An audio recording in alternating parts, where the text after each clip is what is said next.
You are born hanging upside down in a tree canopy, 40 feet above the ground.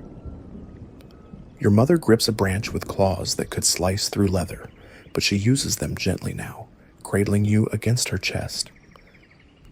You are tiny, helpless, and covered in soft gray fur that barely keeps you warm in the humid Costa Rican air. The world around you is a maze of green leaves, twisted vines, and branches that sway with every breeze. You cannot see much yet, but you can feel the constant motion. Everything moves here.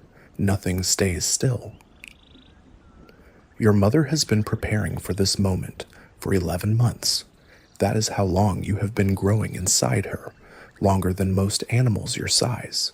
She has been eating carefully, moving slowly, conserving every bit of energy for you. Now that you are here, she will not let go, literally. For the first few weeks of your life, you will cling to her belly, your tiny claws locked into her fur like a natural harness. She moves through the trees, and you move with her, feeling every swing, every reach, every careful step she takes along the branches. Feeding is simple at first. You drink her milk, warm and rich, while she hangs motionless from a cecropia tree. She does not hunt for your food. There is no chasing, no killing, no competition with other animals. She just reaches for the closest leaf, pulls it toward her mouth, and chews, slowly, very slowly. Each bite takes forever, but she is in no hurry. Time moves differently when you are a sloth. Around you, the rainforest is alive with noise. Monkeys scream in the distance, parrots squawk overhead, and insects buzz constantly. But your mother ignores it all. She focuses on one thing: eating enough leaves to produce the milk you need. It is not easy. Leaves are tough to digest and do not provide much energy. She has to eat almost constantly just to stay alive, and now she has to feed you too. You spend your first month learning what it means to live in slow motion. Every movement your mother makes is deliberate, calculated, efficient. She does not waste energy on unnecessary actions. When she reaches for a branch, she tests it first, making sure it will hold her weight. When she moves from tree to tree, she plans her route carefully, choosing the path that requires the least effort. You are learning by watching, even though you do not know it yet. But the trees are not as safe as they seem. One afternoon, while your mother is reaching for a fresh cluster of leaves, something moves in the branches above.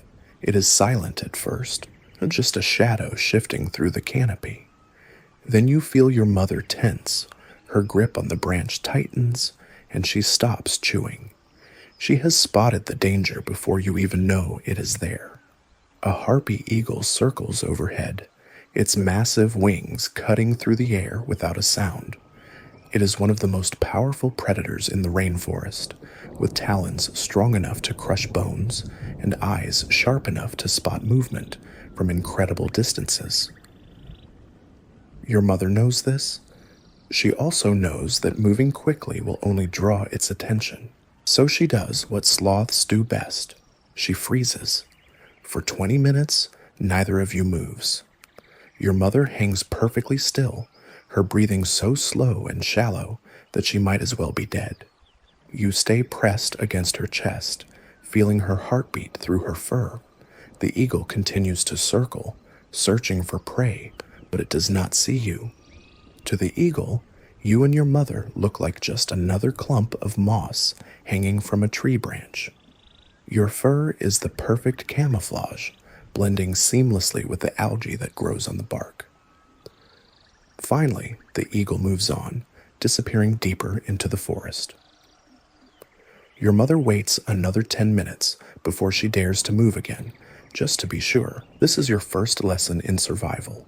Sometimes the best action is no action at all. As the weeks pass, you grow stronger and more curious. You start to explore your mother's body, crawling along her arms and legs, testing your grip on her fur. She lets you wander, but never far. If you venture too close to the edge, she gently pulls you back.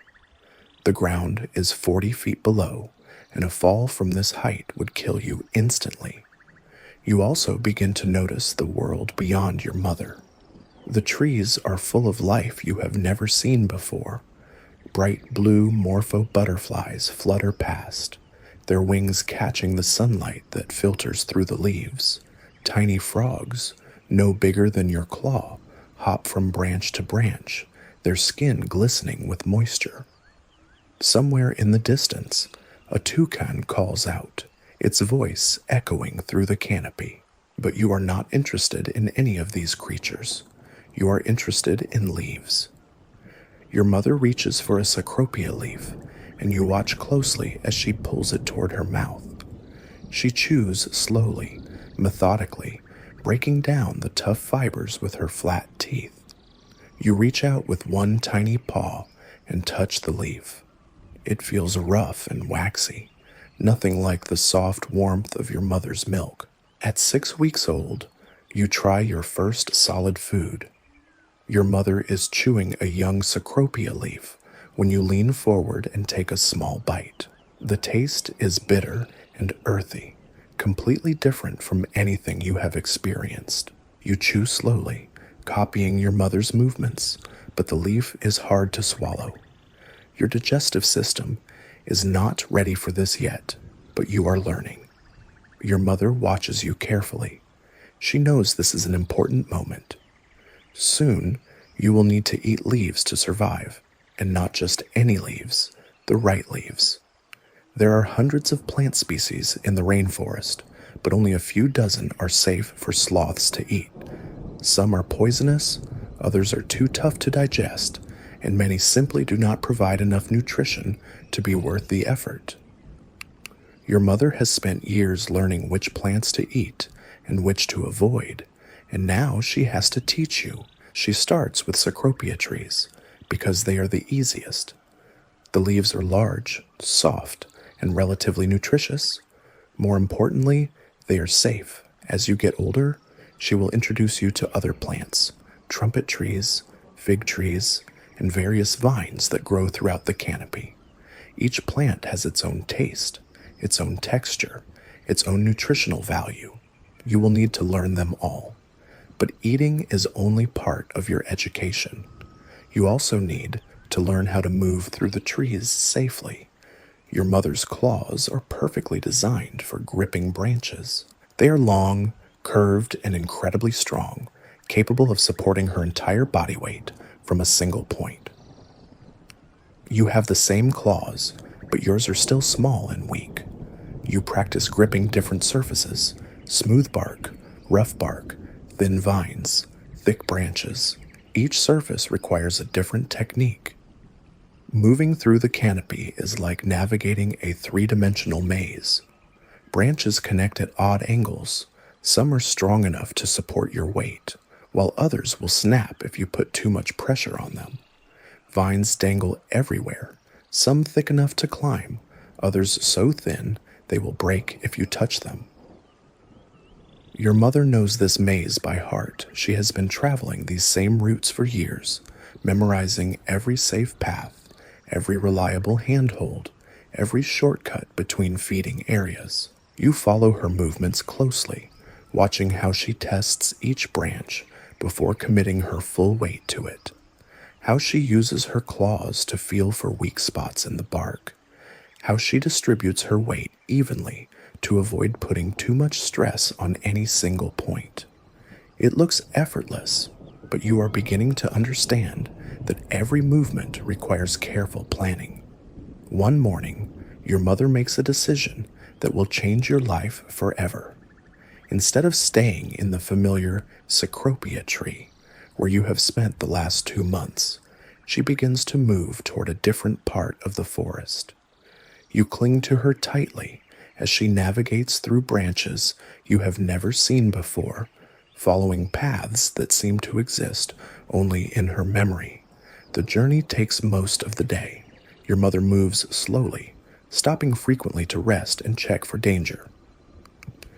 You pass through several different types of trees, each with its own unique ecosystem.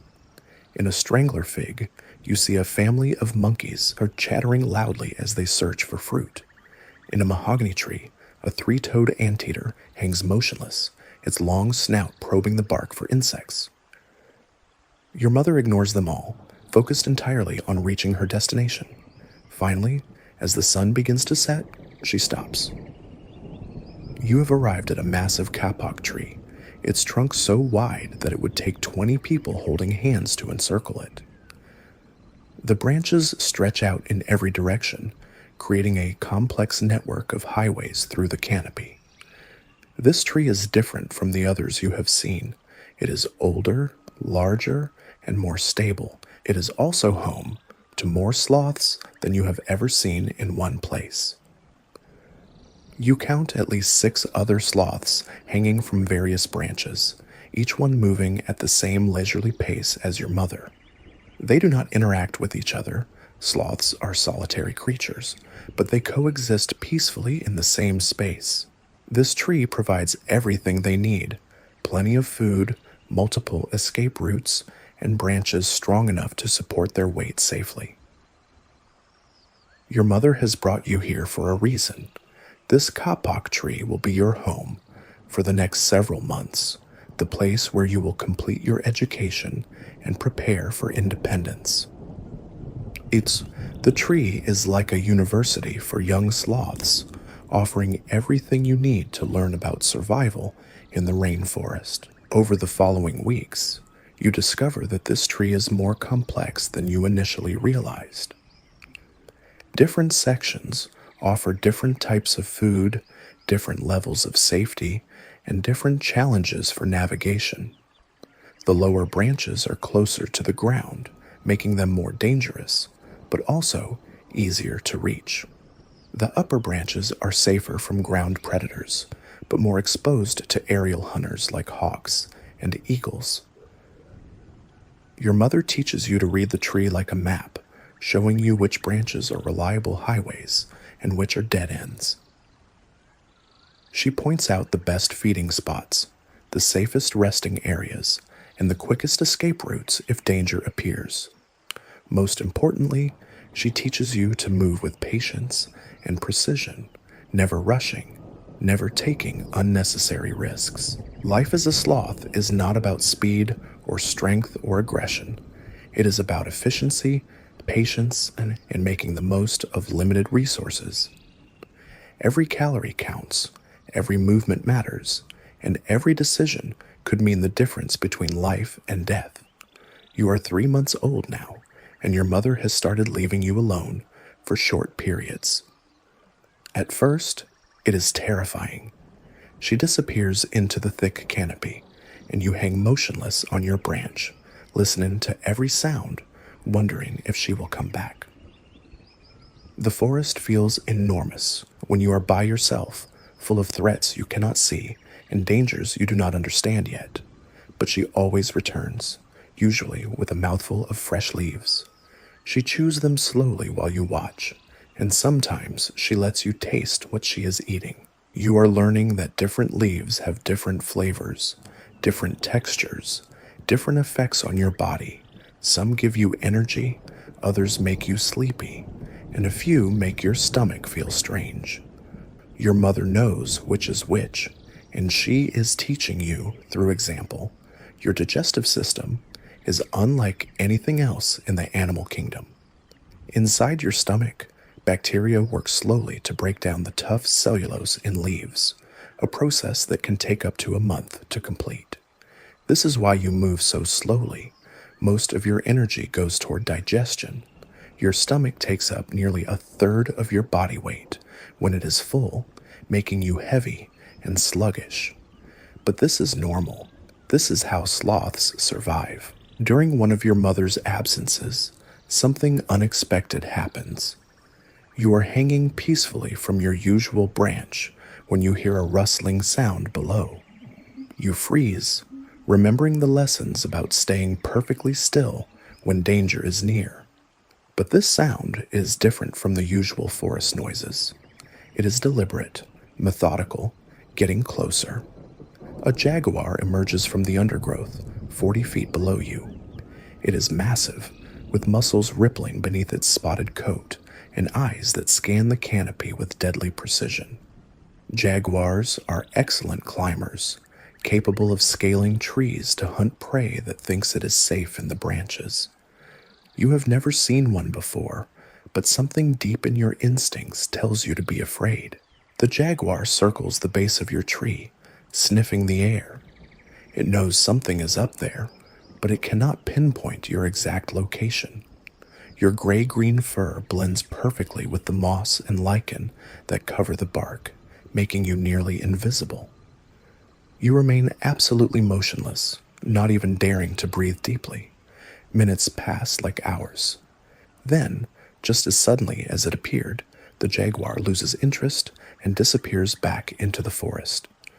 You wait another hour before allowing yourself to move, your muscles cramped from staying in the same position for so long.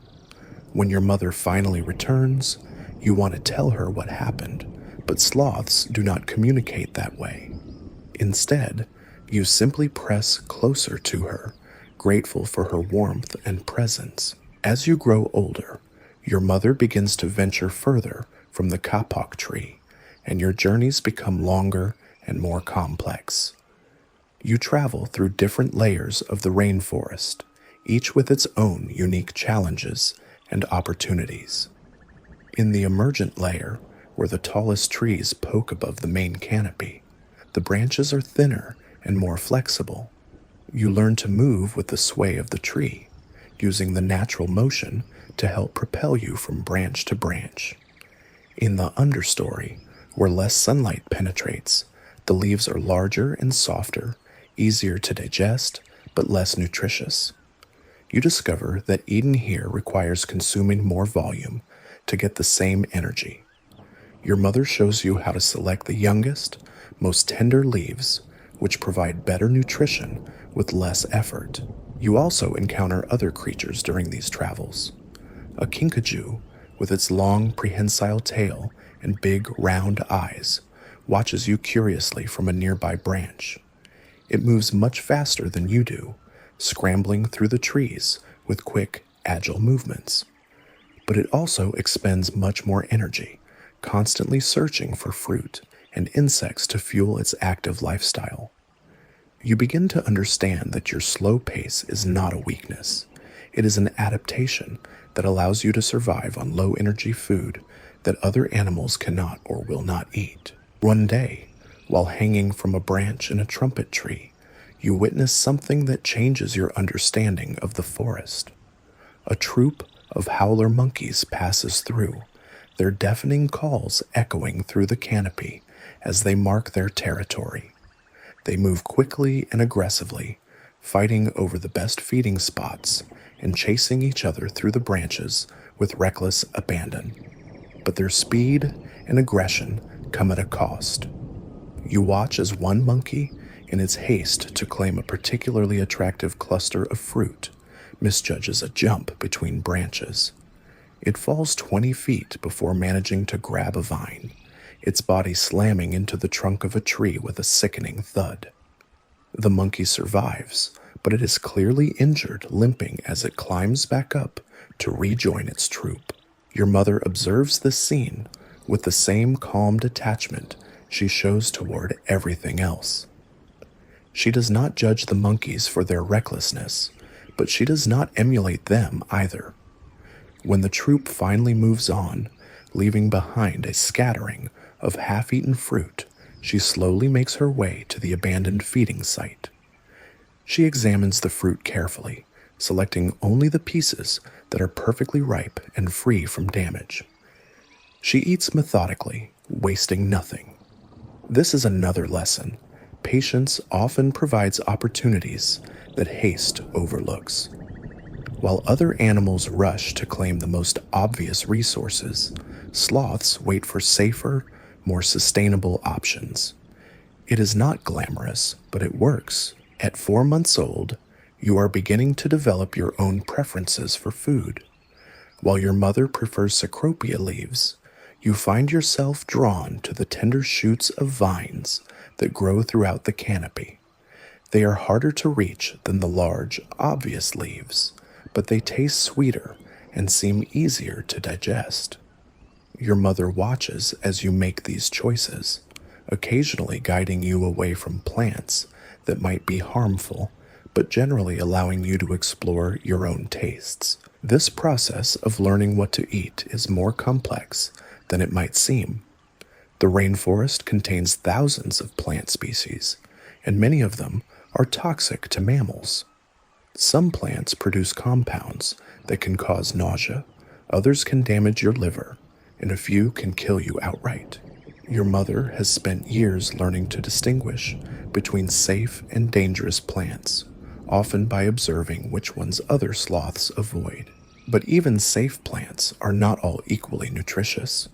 Some provide more protein, others more carbohydrates, and still others contain essential vitamins and minerals that your body needs to function properly. As a growing sloth, you need a balanced diet that includes all of these elements. Your mother teaches you to vary your food choices, never relying too heavily on any single plant species. During one of your feeding sessions, you encounter your first major challenge as an independent eater.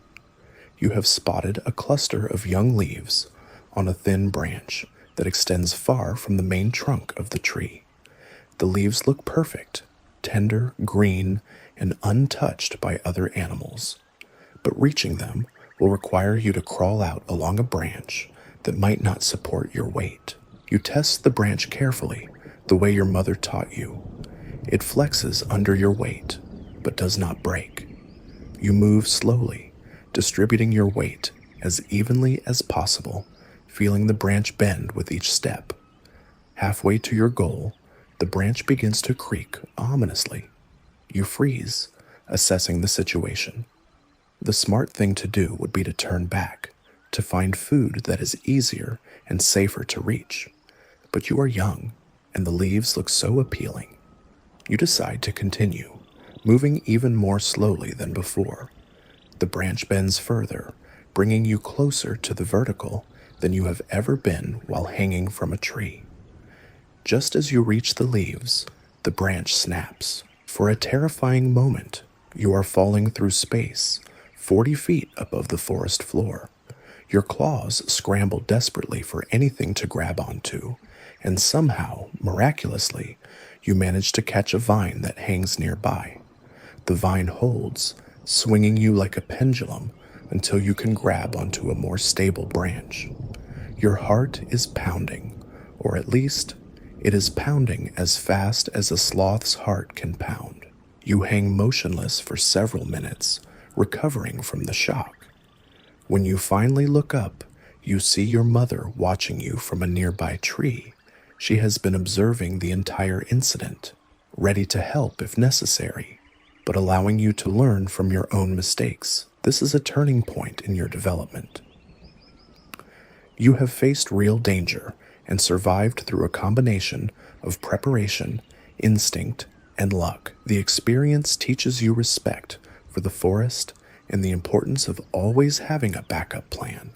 From now on, you will test branches more thoroughly, choose your routes more carefully, and never take unnecessary risks for the sake of convenience.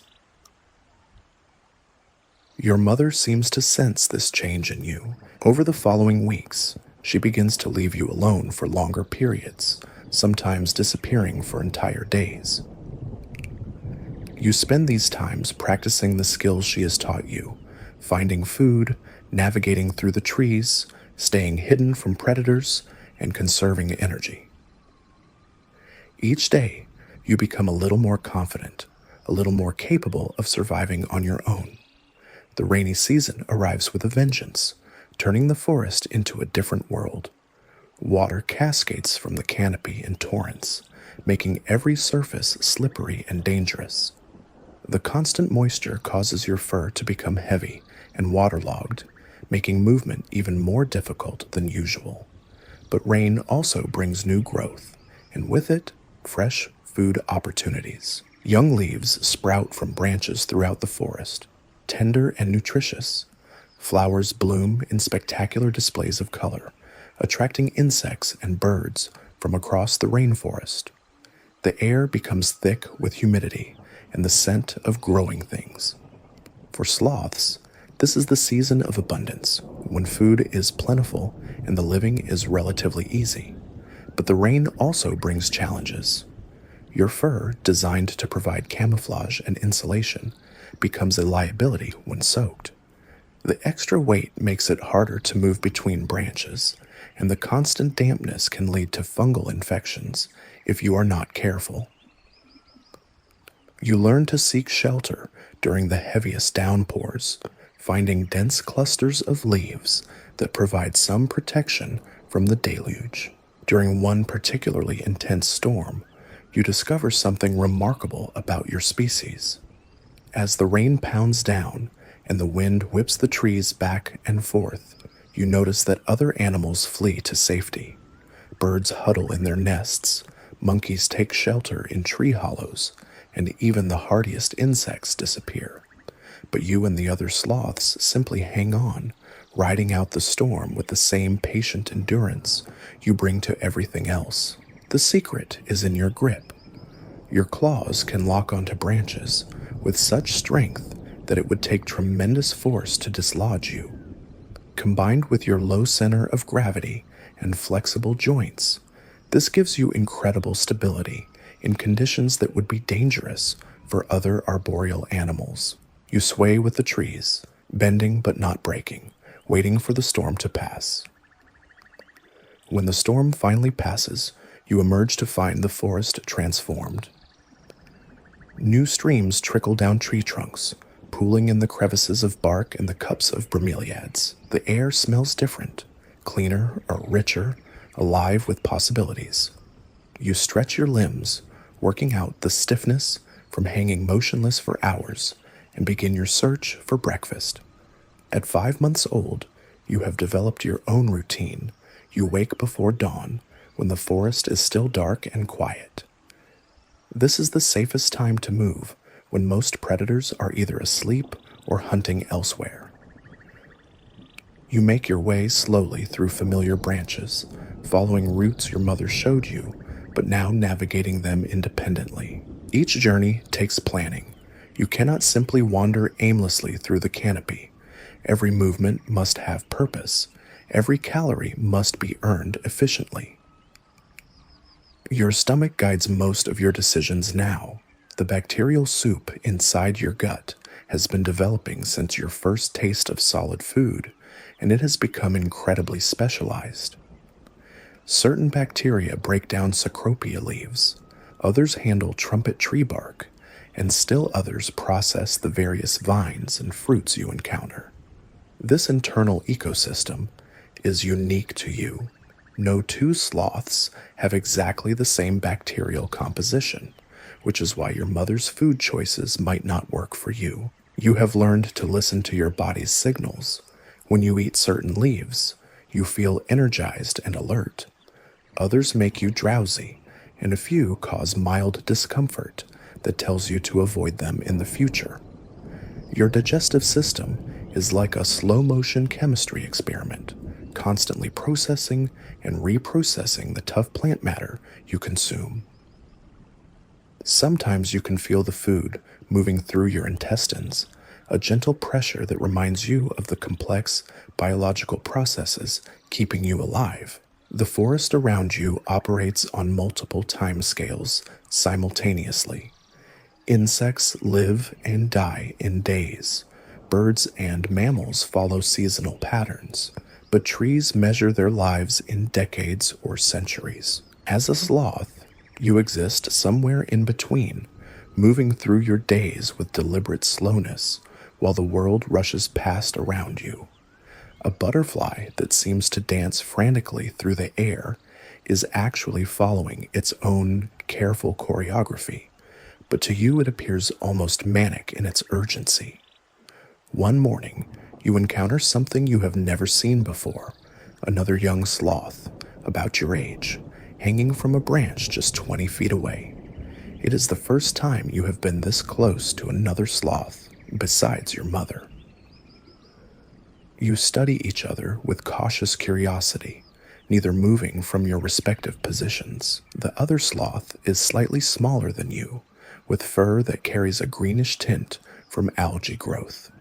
Its movements are mirror images of your own, slow, calculated, efficient. For several minutes, you simply observe each other. There is no aggression, no territorial display, no attempt at communication. Sloths are not social creatures in the way that monkeys or birds are. You acknowledge each other's presence, note that neither poses a threat, and then continue with your respective business. The other sloth begins eating leaves from its tree while you focus on your own breakfast. It is a peaceful coexistence, two solitary creatures sharing the same space without interference. This encounter teaches you something important about your species. You are not alone in the forest, but you are fundamentally independent. Other sloths exist. They follow similar patterns and face similar challenges, but each individual must solve the puzzle of survival on their own terms. There is no pack to rely on, no family structure beyond the mother-child bond, no safety net beyond your own skills and instincts. As the weeks pass, your mother's absences become longer and more frequent. Sometimes she disappears for 3 or 4 days at a time, leaving you to fend for yourself completely. At first, the separations are stressful. You find yourself listening constantly for her return, scanning the canopy for her familiar silhouette. But gradually, you begin to appreciate the freedom. You can choose your own feeding spots, follow your own schedule, and explore areas that your mother never showed you. During one of these solo expeditions, you discover a section of forest that feels different from anywhere you have been before. The trees here are older, their trunks massive, and their canopies so dense that very little sunlight reaches the forest floor. Vines cascade like curtains between the branches, and the air itself seems thicker, more humid, charged with an ancient energy that you cannot quite identify. The food here is different too. Instead of the familiar cycropia and trumpet trees, you find species you have never encountered, broad-leafed plants with waxy surfaces, twisted vines that produce small bitter fruits, and strange fungi that grow in shelf-like formations on dead branches. Your instincts tell you to be cautious. Some of these plants might be edible, others could be dangerous, and without your mother to guide you, every choice becomes a calculated risk. You decide to test one plant at a time, taking tiny bites and waiting to see how your body reacts. A vine with heart-shaped leaves tastes mildly sweet and causes no immediate discomfort. A cluster of small berries makes your mouth pucker but seems harmless. A broad leaf with prominent veins tastes terrible and leaves an unpleasant aftertaste that lingers for hours. You file away each experience, building your own database of safe and unsafe foods. This process of experimentation is dangerous but necessary. Your mother cannot teach you about every plant in the forest, and as an independent sloth, you will need to adapt to changing conditions throughout your life. Storms may destroy familiar feeding areas, seasonal changes may affect plant availability, and competition from other animals may force you to seek new food sources. The ability to safely test and incorporate new foods into your diet could mean the difference between thriving and starving. One afternoon, while hanging in this new section of forest, you hear something that makes your blood run cold. The deep, guttural roar of a jaguar, much closer than you have ever heard before. The sound seems to come from directly below you, and when you peer down through the layers of leaves and branches, you can see the massive cat pacing at the base of your tree. It has picked up your scent and knows you are somewhere above. Unlike your previous encounter with a jaguar, this one is actively hunting, it begins to climb, its powerful claws finding purchase in the bark as it ascends toward the canopy. Jaguars are not as agile in trees as they are on the ground, but they are still formidable climbers, especially when motivated by hunger. You have perhaps 10 minutes before it reaches your level of the forest. Your options are limited. You can try to climb higher, but the branches become thinner and less stable near the top of the tree. You can attempt to cross to another tree, but that would require moving quickly and expose you to greater risk of falling, or you can stay perfectly still and hope the jaguar loses interest or fails to spot you among the leaves.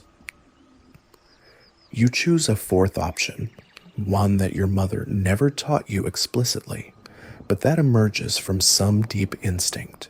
Instead of moving up or across, you begin to descend, taking a spiraling path around the trunk that keeps you on the opposite side from the climbing jaguar. It is a dangerous gamble, bringing you closer to a predator rather than farther away, but it might be your only chance of escape. The strategy works. As the jaguar climbs straight up toward where it last detected your scent, you spiral down and around, always keeping the massive trunk between yourself and the predator. When you reach a height of about 20 feet, still dangerous but not fatal if you fall, you make your move. You leap to a neighboring tree, using a thick vine as a bridge, and then continue moving laterally through the canopy, putting distance between yourself and the confused jaguar. By the time the jaguar reaches the upper branches and realizes you are no longer there, you are 3 trees away and moving steadily farther. The big cat roars in frustration, a sound that echoes through the forest and sends birds scattering in all directions. But you are safe, at least for now. You continue moving until you are well outside the jaguar's territory. Then find a secure branch and rest, your heart still beating faster than normal from the adrenaline of the chase. This encounter marks another milestone in your development. You have not only survived a direct confrontation with one of the forest's apex predators, but you have done so using tactics that were entirely your own invention. No one taught you the spiral descent technique. It emerged from a combination of instinct, desperation, and creative problem solving. You are beginning to develop your own survival strategies, building on your mother's teachings, but adapting them to your unique circumstances and personality. Your mother returns after 5 days, but something has changed in the dynamic between you. She seems different, more distant, less attentive to your needs. When you approach her for companionship, she tolerates your presence, but does not actively seek it out. When you try to share food from her tree, she moves to a different branch. The message is subtle but clear. It is time for you to become fully independent. The separation happens gradually over the course of several weeks. Your mother begins traveling to areas farther and farther from your usual territory. She stops returning to the familiar trees where you expect to find her. When your paths do cross, she acknowledges you with the same calm indifference she shows toward other adult sloths. No hostility, but no special connection either. You are no longer her dependent offspring. You are simply another sloth sharing the same forest. At 6 months old, you are officially on your own. The realization hits you one morning when you wake up and automatically scan the surrounding trees for your mother, only to remember that she is no longer coming back. The forest suddenly feels larger and more dangerous, but also full of possibilities. Every tree is potentially your tree now. Every feeding area is available for you to claim. Every route through the canopy is yours to explore. You begin to establish your own territory, marking it with scent glands that have only recently become active. The process is instinctual. You rub certain parts of your body against tree bark, leaving behind chemical signals that other sloths can detect and interpret. These markers tell other sloths basic information about you: your age, sex, health status, and recent diet. They also establish your claim to specific areas of the forest. Territory ownership among sloths is more fluid than it is among aggressive animals like jaguars or howler monkeys. Your territory can overlap with others, and boundaries shift based on food availability and seasonal changes. But having a defined home range gives you several advantages. You know where to find food during different times of year. You understand the safest routes through the trees, and you can predict where predators are most likely to appear. Your territory encompasses about 40 acres of rainforest, including portions of several different forest types. The core area contains 3 large cecropia trees that provide reliable food throughout most of the year. The extended range includes trumpet trees, strangler figs, and various vine-covered areas that offer seasonal treats.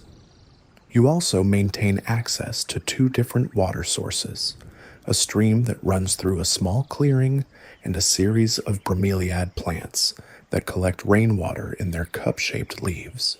Learning to navigate this territory efficiently becomes your primary occupation. You memorized not just the locations of food and water, but also the structural details that could mean the difference between life and death. Which branches are strong enough to support your weight? Which vines are old and brittle? Where are the gaps in the canopy that might require dangerous jumps? How do different areas change during storms or dry periods? You also learn to read the subtle signs that indicate the presence of predators. Fresh scratch marks on bark might mean a jaguar has been climbing in the area. Disturbed leaves or broken branches could indicate that a harpy eagle has been hunting nearby. The alarm calls of birds and monkeys often provide early warning of approaching danger.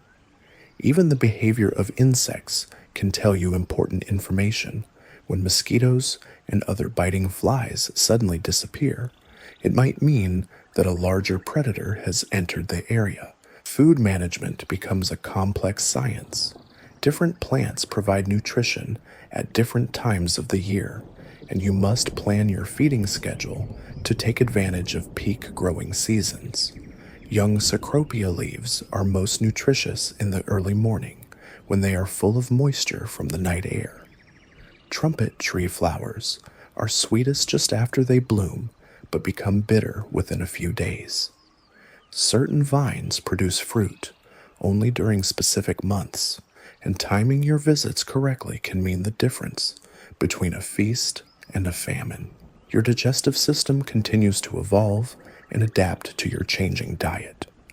The bacterial ecosystem in your stomach becomes more diverse as you incorporate new foods, and you develop the ability to process plant materials that would have made you sick when you were younger. This adaptation is not just biological, but also behavioral. You learn to eat certain combinations of plants that complement each other nutritionally, and to avoid combinations that might cause digestive problems. Sleep becomes a carefully choreographed activity. Unlike animals that return to the same den or nest each night, you must choose a new sleeping spot every day based on weather conditions, predator activity, and food availability. The ideal sleeping branch is strong enough to support your weight for 8 to 10 hours, positioned high enough to avoid ground predators, but not so high that you are exposed to aerial hunters, and located near morning food sources, so you do not have to travel far when you wake up hungry. You develop a routine of checking multiple potential sleeping spots each evening and choosing the best option based on current conditions. If it looks like rain, you select a branch with good overhead cover. If you have seen signs of jaguar activity in the area, you choose a tree that connects to multiple escape routes. If you are particularly hungry, You sleep closer to your favorite feeding areas. The rainy season tests all of these survival skills simultaneously. Heavy storms can last for days, making movement dangerous and food scarce. You learn to prepare for these periods by eating extra food when the weather is clear and by selecting sleeping spots that provide maximum protection from wind and rain. During the worst storms, you simply hang on and wait, entering a state of semi-hibernation that conserves energy and reduces your metabolic needs. One particularly severe storm lasts for nearly a week, with winds strong enough to snap branches and rain so heavy that it is impossible to see more than a few feet in any direction. You ride out the storm in a dense cluster of leaves near the trunk of a massive mahogany tree, moving only when absolutely necessary. By the time the weather clears, you have lost several pounds and are desperately hungry, but you have survived. The post-storm forest is a changed landscape. Many of your familiar routes have been blocked by fallen branches, and several of your favorite feeding trees have been damaged or destroyed. But the storm has also created new opportunities. Fresh growth sprouts from broken branches, and the increased sunlight reaching the forest floor encourages new plant species to establish themselves. You spend several weeks exploring this transformed environment, mapping new routes, and discovering new food sources. At 8 months old, you encounter your first major health challenge. A small cut on your arm, probably from a broken branch, becomes infected. The infection spreads slowly, causing swelling and pain that makes it difficult to grip branches securely. In the wild, even minor injuries can become life-threatening if they interfere with your ability to move through the trees safely. You instinctively seek out certain plants that seem to help with the healing process. A particular type of moss has antiseptic properties when chewed and applied to wounds. The inner bark of certain trees contains compounds that reduce inflammation. These are not learned behaviors, but seem to emerge from some deep genetic memory of what your species needs to survive. The healing process takes several weeks, during which you must be extra cautious about your movements and choice of activities. You avoid difficult climbs and dangerous crossings, sticking to the safest routes even if they are less efficient. You also eat more of certain plants that seem to boost your immune system and energy levels. Gradually, the infection clears and your strength returns, but the experience teaches you valuable lessons about the importance of avoiding unnecessary risks and maintaining your health through careful food choices.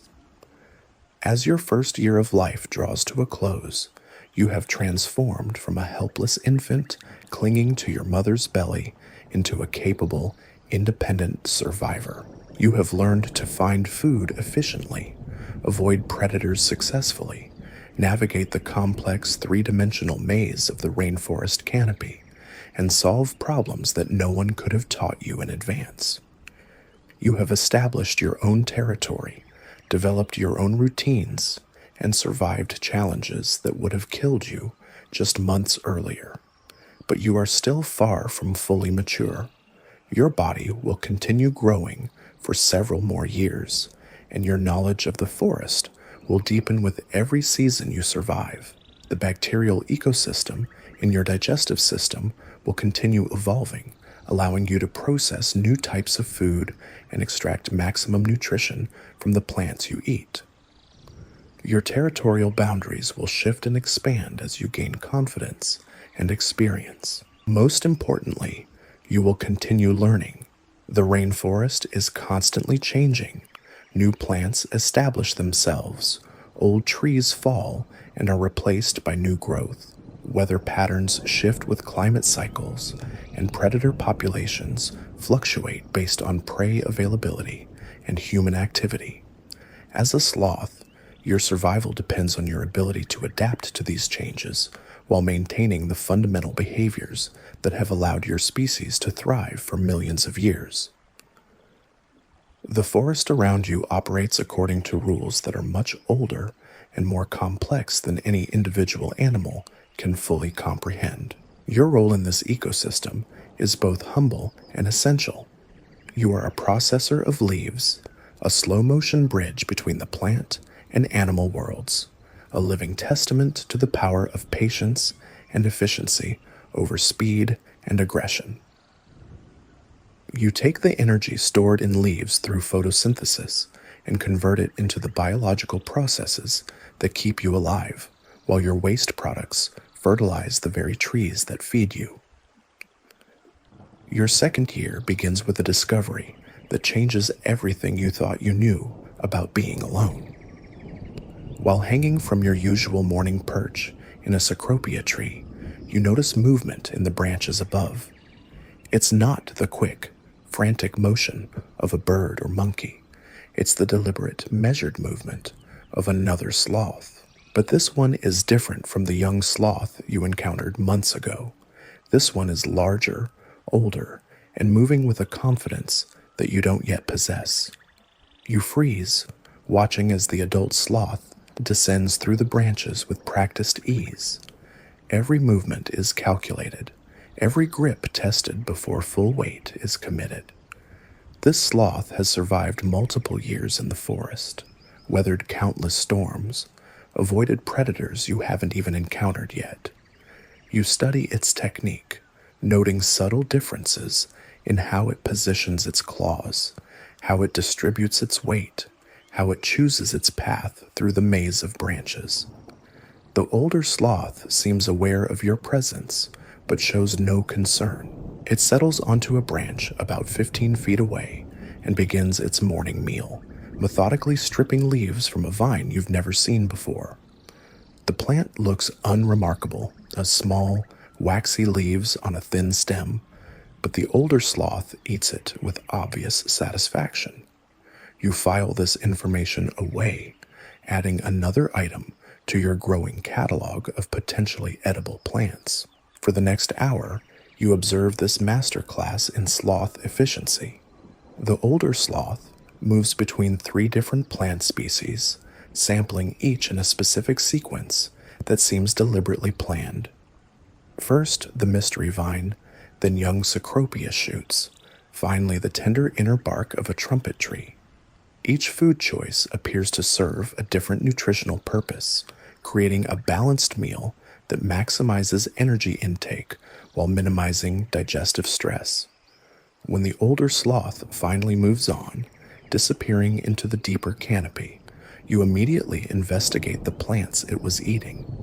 The mystery vine tastes slightly bitter, but leaves a pleasant aftertaste that seems to energize you. You eat cautiously, taking small bites and waiting for your body's reaction. No nausea, no discomfort, just a subtle boost in alertness that lasts for hours. You've discovered your first new food source through observation rather than dangerous trial and error. This encounter teaches you that other sloths can be inadvertent teachers, even without direct interaction. Over the following months, you begin paying closer attention to the feeding patterns of other sloths you encounter. Each individual has developed its own preferences and techniques based on years of experience. Some favor flowers over leaves, others specialize in particular types of bark. A few have learned to access food sources that seem impossible to reach, using creative combinations of vines and branches to bridge gaps that would stop less experienced sloths. Your own feeding strategies continue to evolve. You discover that certain plants are more nutritious when eaten at specific times of day. Morning dew on young leaves increases their water content and makes them easier to digest. Afternoon sunlight concentrates sugars in some fruits, making them sweeter and more energizing. Evening feeding on certain bark types seems to promote better sleep and more efficient overnight digestion. You also learn to read the forest's subtle seasonal signals. The angle of sunlight filtering through the canopy tells you when fruit trees are about to bloom. The behavior of insects indicates which plants are producing the most nectar. Even the scent of the air carries information about upcoming weather changes that might affect plant growth or predator activity. During your second dry season, you face your first serious food shortage, a combination of reduced rainfall and increased competition from other animals has made your usual food sources scarce and poor quality. The cecropia trees in your territory produce smaller, tougher leaves that require more energy to digest than they provide. The trumpet trees have dropped most of their leaves early, entering a dormant phase to conserve water. Even the hardy vines that usually provide emergency nutrition are withering in the heat. You're forced to expand your foraging range, traveling farther from your core territory than ever before. These journeys are risky. Unfamiliar terrain means unknown predators, unstable branches, and competition from resident sloths who know the area better than you do. But staying in your territory means slow starvation, so you push into new areas despite the dangers.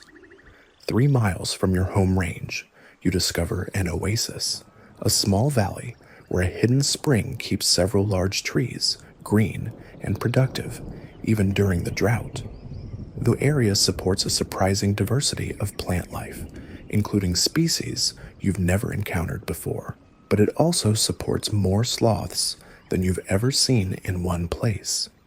7 adults hang from various trees around the valley, each one established in its own feeding area, each one potentially hostile to intruders. You approach cautiously, testing the social dynamics before committing to enter their space. Sloths may not be aggressive by nature, but they will defend critical resources when survival is at stake. The residents watch your approach with wary attention, ready to respond if you threaten their access to food or water. You demonstrate your peaceful intentions by moving slowly and avoiding direct competition for the best feeding spots. The resident sloths tolerate your presence as long as you respect their established territories within the valley. You find an unoccupied area near the edge of the oasis and begin carefully sampling the available plants. Some are familiar species that grow larger and more nutritious here thanks to the abundant water. Others are completely new to you, exotic vines, unusual fruits, and flowering plants that exist nowhere else in your experience. One plant in particular catches your attention, a broad-leafed vine that produces clusters of small, purple berries. The resident sloths seem to prize these berries highly, but they eat them in a very specific way. Instead of consuming the berries immediately, they hold them in their mouths for several minutes before swallowing. You try this technique and discover why. The berries need time to soften and release their full flavor and nutrition. Eating them too quickly results in an unpleasant, astringent taste that makes your mouth pucker. Living in the oasis requires learning new social skills. With multiple sloths sharing limited space, you must navigate complex territorial boundaries and unspoken hierarchies. The largest, oldest sloth clearly dominates the best feeding areas, but smaller sloths can access these spots when the dominant individual is sleeping or feeding elsewhere. Timing becomes crucial. You learn to observe the daily patterns of other sloths and plan your movements to avoid direct confrontation. You spend 2 months in the valley, gradually gaining acceptance from the resident community. Your presence shifts from barely tolerated intruder to recognized member of the group. When a young jaguar appears at the valley's edge one evening, all of the sloths freeze simultaneously in coordinated defensive behavior. The shared response to danger creates a temporary bond that transcends territorial disputes. When the rains finally return and food becomes abundant throughout the forest again, you face a difficult decision. You could remain in the oasis, where resources are reliable and you've established your place in the social order. Or you could return to your original territory, where you have more space and freedom but less security. You choose to leave, but slowly, over several weeks, gradually expanding your range back toward your home territory while maintaining access to the valley as a backup resource. This experience teaches you that sloth territories are more flexible than you initially understood. Rather than rigid boundaries that must be defended at all costs, they are dynamic systems that expand and contract based on resource availability and social pressures. Successful sloths maintain multiple options: primary territories for normal conditions, secondary areas for emergencies, and knowledge of neutral zones where temporary access is possible during crises. Your third year brings new challenges as your body reaches adult size and your metabolism stabilizes at mature levels. You now weigh nearly 15 pounds, making you one of the larger animals regularly navigating the thin branches of the upper canopy. Some routes that were safe when you were smaller are now too risky. Branches that could support your juvenile weight now bend dangerously under your adult mass. You must relearn portions of your territory, finding new paths between feeding areas and abandoning routes that have become too dangerous. This process is complicated by the fact that the forest itself is constantly changing.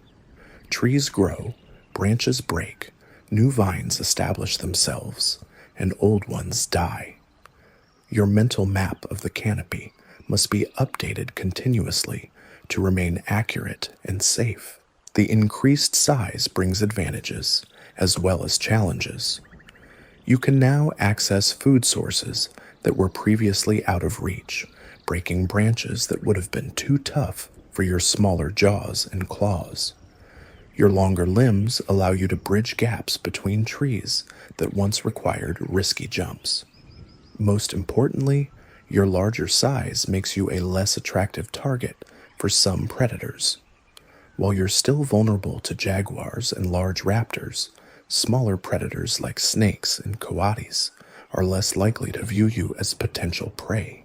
Your digestive system has also reached full adult capacity. The bacterial ecosystem in your multi-chambered stomach can now process almost any plant material you encounter, breaking down even the toughest leaves and extracting maximum nutrition from low-quality food sources. This digestive efficiency is crucial during lean periods when you must survive on whatever plants are available, regardless of their palatability or nutritional content. One morning, while hanging from a familiar cecropia tree, you notice something that stops you cold: fresh claw marks in the bark, too large and too deep to have been made by another sloth. The marks are recent, within the last day or two, and they extend up the trunk to a height that suggests their maker is an exceptional climber. You've seen jaguar sign before, but never this close to your primary feeding areas, and never from an individual large enough to leave marks this size. You spend the next several days moving with extra caution, constantly scanning for threats and avoiding the ground-level areas where jaguars are most comfortable. Your paranoia proves justified when 3 days later you spot the massive cat resting in deep shade at the base of a tree just 50 yards from your current position. It's the largest jaguar you've ever seen, easily capable of climbing to any height in the canopy and powerful enough to kill you with a single bite. The jaguar seems to be hunting systematically, working its way through your territory and investigating every tree where sloths might be found. This is not a casual predator passing through. This is a specialist that has learned to hunt sloths specifically and has identified your area as productive hunting ground. Your survival depends on staying one step ahead of this threat until it moves on to easier territory. For 2 weeks, you play a deadly game of cat and mouse, always moving, never staying in the same area for more than a few hours.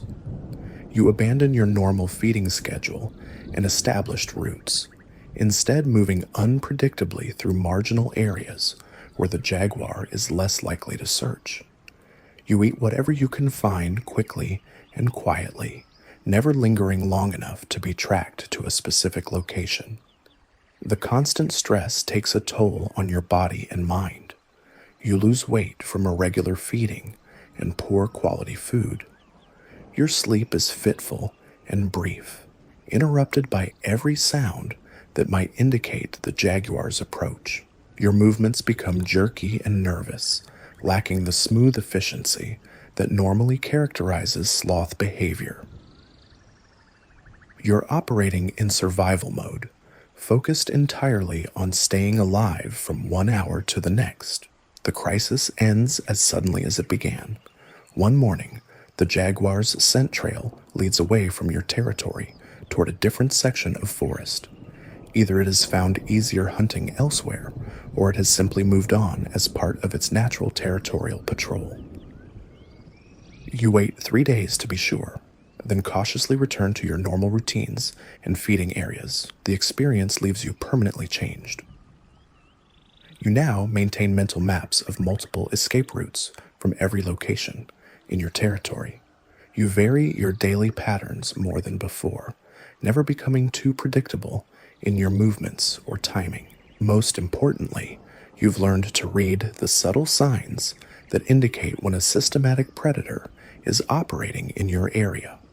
Disturbed vegetation, unusual animal behavior, and scent trails that follow logical hunting patterns rather than random wandering. Your 4th year brings a new awareness of your place in the forest ecosystem. You begin to notice how your own activities affect other creatures around you.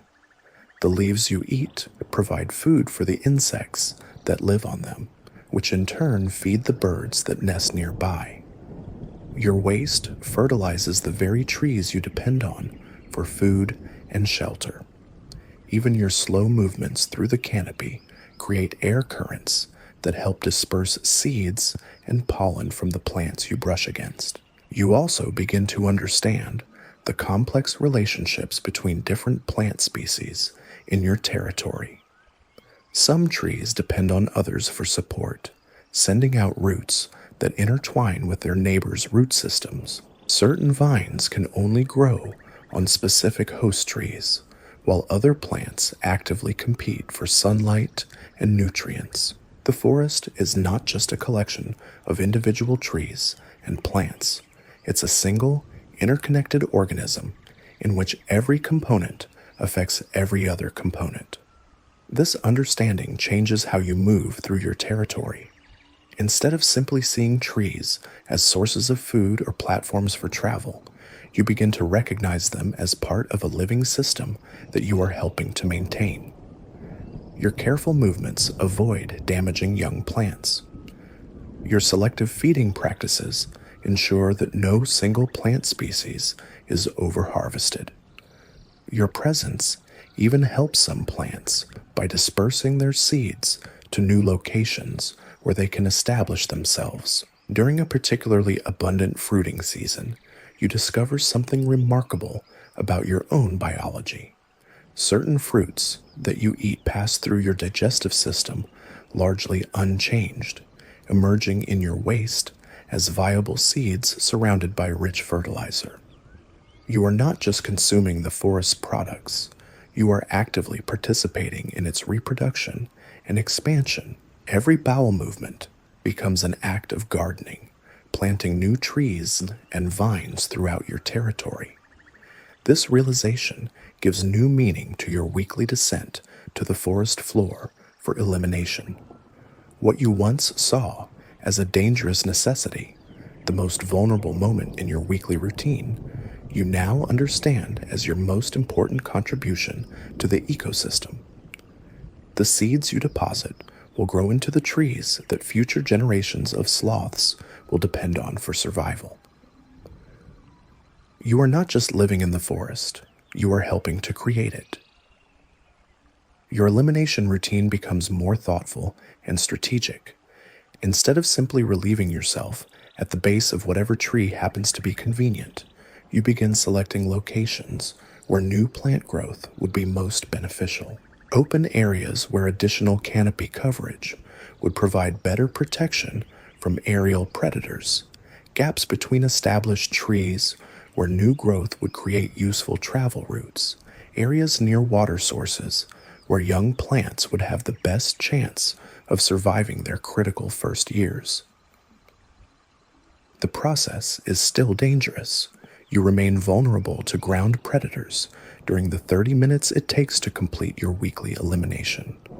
But now you understand why evolution has programmed sloths to take this risk rather than simply relieving themselves from the safety of the canopy.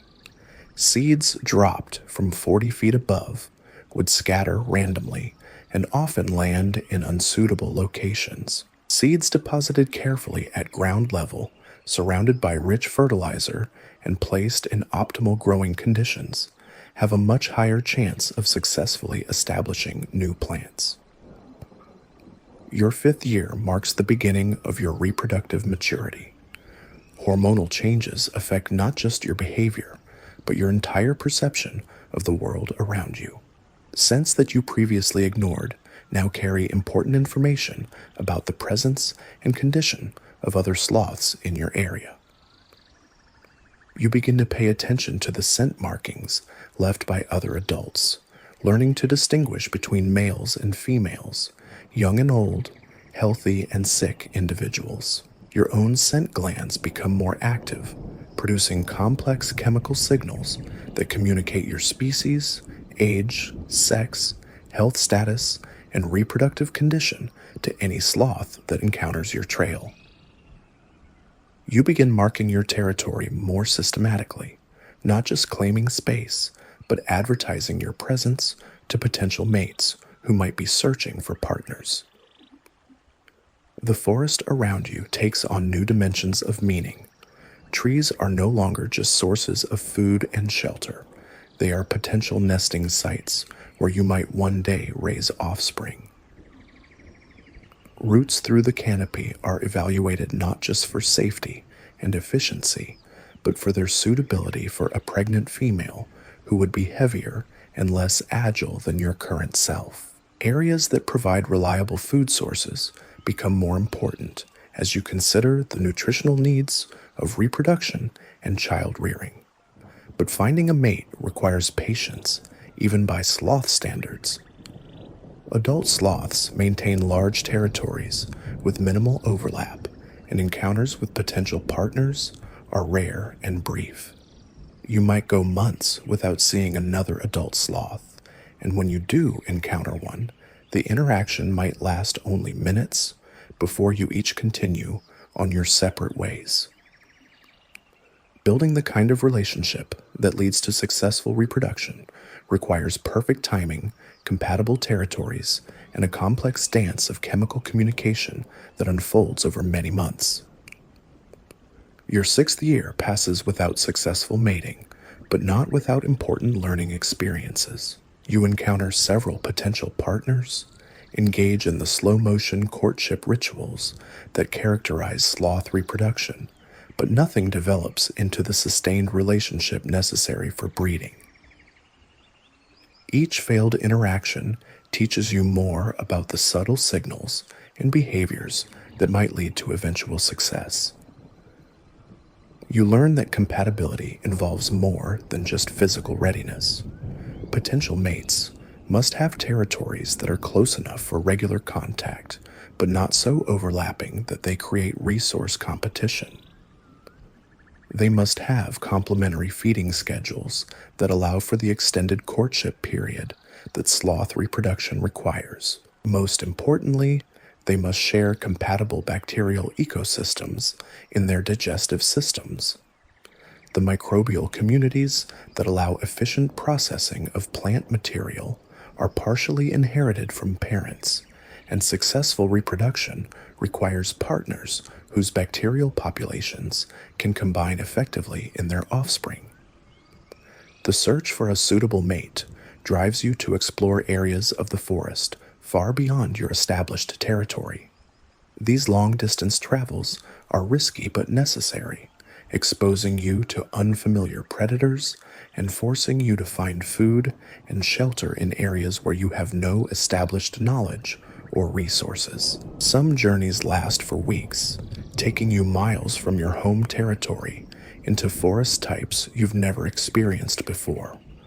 On one such journey, you discover a section of forest that has been dramatically altered by human activity. A road cuts through the canopy, creating a gap that cannot be crossed by normal sloth travel. The noise from vehicles is constant and disturbing, disrupting the natural sound patterns that you use to detect approaching predators. The exhaust fumes create air pollution that makes your eyes water and interferes with your sense of smell. But most disturbingly, many of the trees near the road show signs of stress and disease. Their leaves are smaller and less nutritious than normal. Their bark is discolored, and many branches are dying back for no apparent reason. The entire ecosystem seems to be struggling, producing less food and supporting fewer animals than similar areas deeper in the forest. You realize that the human presence is not just a temporary disruption. It is permanently degrading the forest's ability to support life. This encounter with human impact adds urgency to your search for a mate and suitable breeding territory. The forest is shrinking, and the remaining areas of healthy habitat are becoming more precious and more contested. Successful reproduction is not just about continuing your genetic line. It is about ensuring that future generations of sloths will have viable habitat to inhabit. Your 7th year finally brings reproductive success. You encounter a female whose territory borders yours in an area of particularly rich forest, far from any human disturbance. The courtship process unfolds over several months, involving careful chemical communication, synchronized feeding schedules, and gradual territorial adjustments that bring your ranges closer together. The mating itself is brief and anticlimactic by the standards of most mammals, but it represents the culmination of years of preparation and searching. More importantly, it marks the beginning of your transition from an individual focused entirely on personal survival to a potential parent with responsibilities that extend far beyond your own immediate needs. The female will carry your offspring for 11 months, during which time she will need access to the highest quality food sources and the safest possible territory. Your role is to ensure that she has both, which means expanding and defending a combined territory large enough to support 2 adults and eventually a dependent juvenile. This responsibility will define the next phase of your life, transforming you from a solitary survivor into a guardian of the next generation. Over the following months, you become increasingly protective of the territory you share with your mate. The combined range now encompasses nearly 80 acres of prime rainforest, including the best feeding trees, multiple water sources, and escape routes that can accommodate a pregnant female's reduced mobility. You patrol the boundaries regularly, refreshing scent marks and investigating any signs of intrusion by other sloths or potential predators. Your mate's pregnancy progresses slowly, as everything does in your species. Her movements become more deliberate as her body grows heavier with the developing offspring.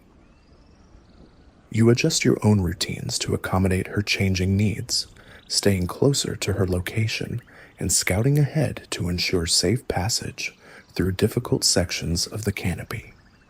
When she rests, you position yourself nearby, alert for any threats that might approach while she is vulnerable. The responsibility weighs on you in ways you never expected. Every decision now affects not just your own survival, but the survival of your genetic legacy. You find yourself taking fewer risks, choosing longer but safer routes, and avoiding areas where predator activity seems elevated. The carefree exploration that characterized your earlier years gives way to careful calculation and conservative choices. Food selection becomes more critical than ever. Your mate needs the highest quality nutrition to support the growing offspring, which means seeking out the youngest leaves, the ripest fruits, and the most tender shoots. You often forage separately to maximize efficiency, each of you covering different areas and sharing information about the best food sources. When you find an especially nutritious plant, you remember its location and guide her to it when she is ready to feed. During one of these foraging expeditions, you encounter a sight that chills you to the bone. In a clearing about a mile from your core territory, you find the remains of another adult sloth. The body has been partially consumed, but enough remains to tell the story. Claw marks consistent with a large raptor, probably a harpy eagle. The kill is recent, within the last few days, and the location suggests the victim was caught while attempting to cross an open area between tree groves. You study the scene carefully, trying to understand what went wrong. The dead sloth appears to have been an adult male, roughly your size and age. The attack occurred during daylight hours, when aerial predators are most active.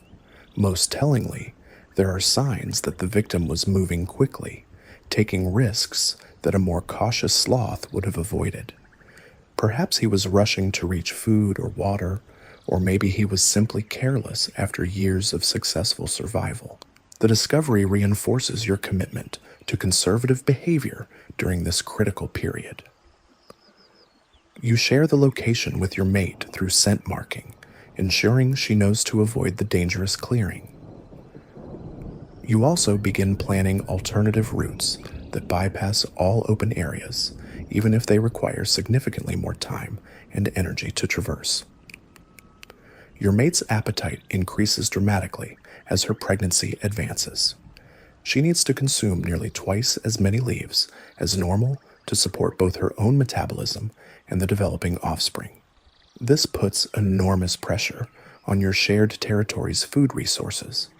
Plants that could easily support one adult sloth begin showing signs of overuse, stripped branches, reduced leaf production, and stress indicators that suggest they need time to recover. You respond by expanding your foraging range even further, venturing into marginal areas that you would normally avoid. These expeditions take you to the edges of your territorial boundaries, and sometimes beyond, into areas claimed by other sloths or frequented by predators.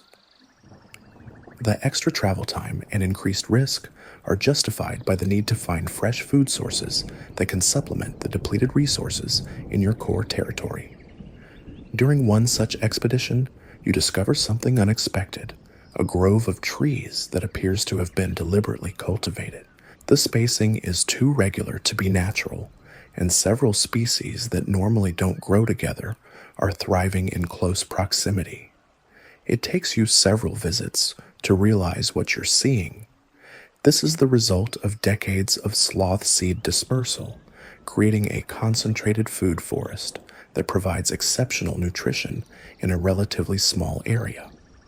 The grove represents the accumulated efforts of multiple generations of sloths, each contributing to its development through their weekly elimination rituals. Seeds deposited over many years have grown into mature trees that now provide abundant food for current residents. It's a living testament to the long-term impact of your species on the forest ecosystem, and a reminder that your own contributions will benefit sloths who haven't even been born yet.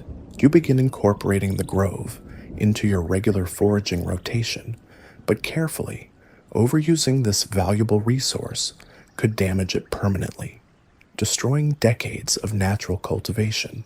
And instead, you harvest selectively, taking only what you need and ensuring that your presence doesn't interfere with the natural processes that maintain the grove's productivity. As your mate enters her final months of pregnancy, her mobility becomes increasingly limited. She can no longer make the long journeys between distant feeding areas that characterized her earlier behavior. Instead, she focuses on a smaller core area where food is abundant and travel distances are minimal. You adjust your own territory to overlap more completely with hers, abandoning some of your more distant resources to stay closer to her location. The reduced territory puts additional pressure on local food sources, but it also provides better security. With both of you operating in a smaller area, you can monitor for threats more effectively and respond to dangers more quickly.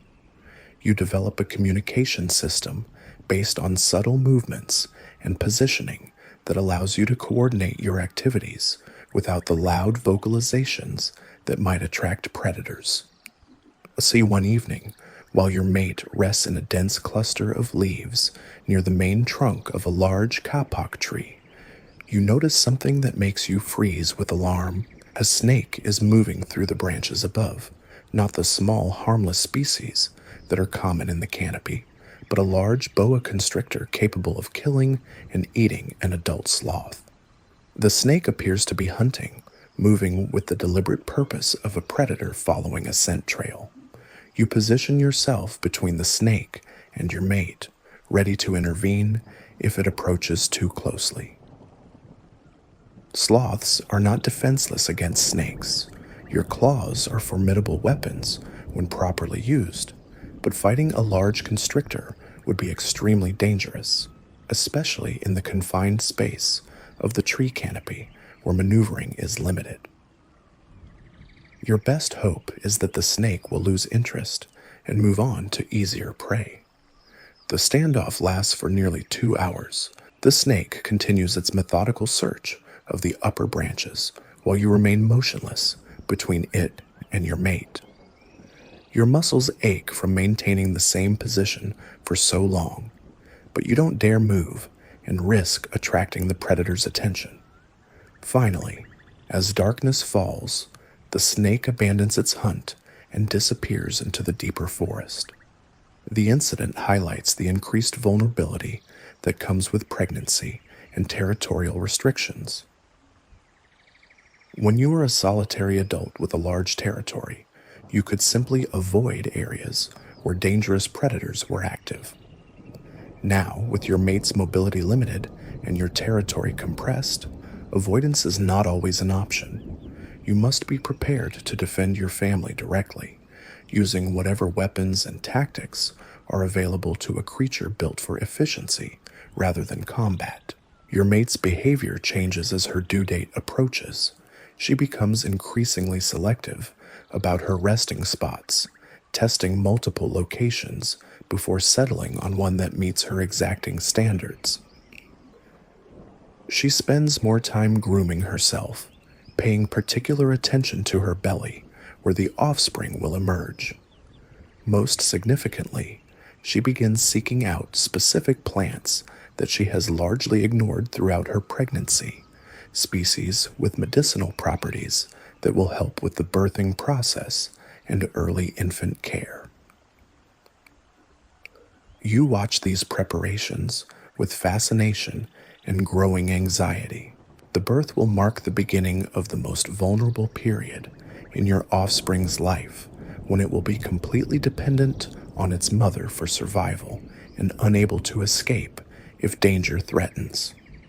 Your role will shift from protector of a pregnant mate to guardian of a family unit that includes a helpless infant whose survival depends entirely on the decisions you make.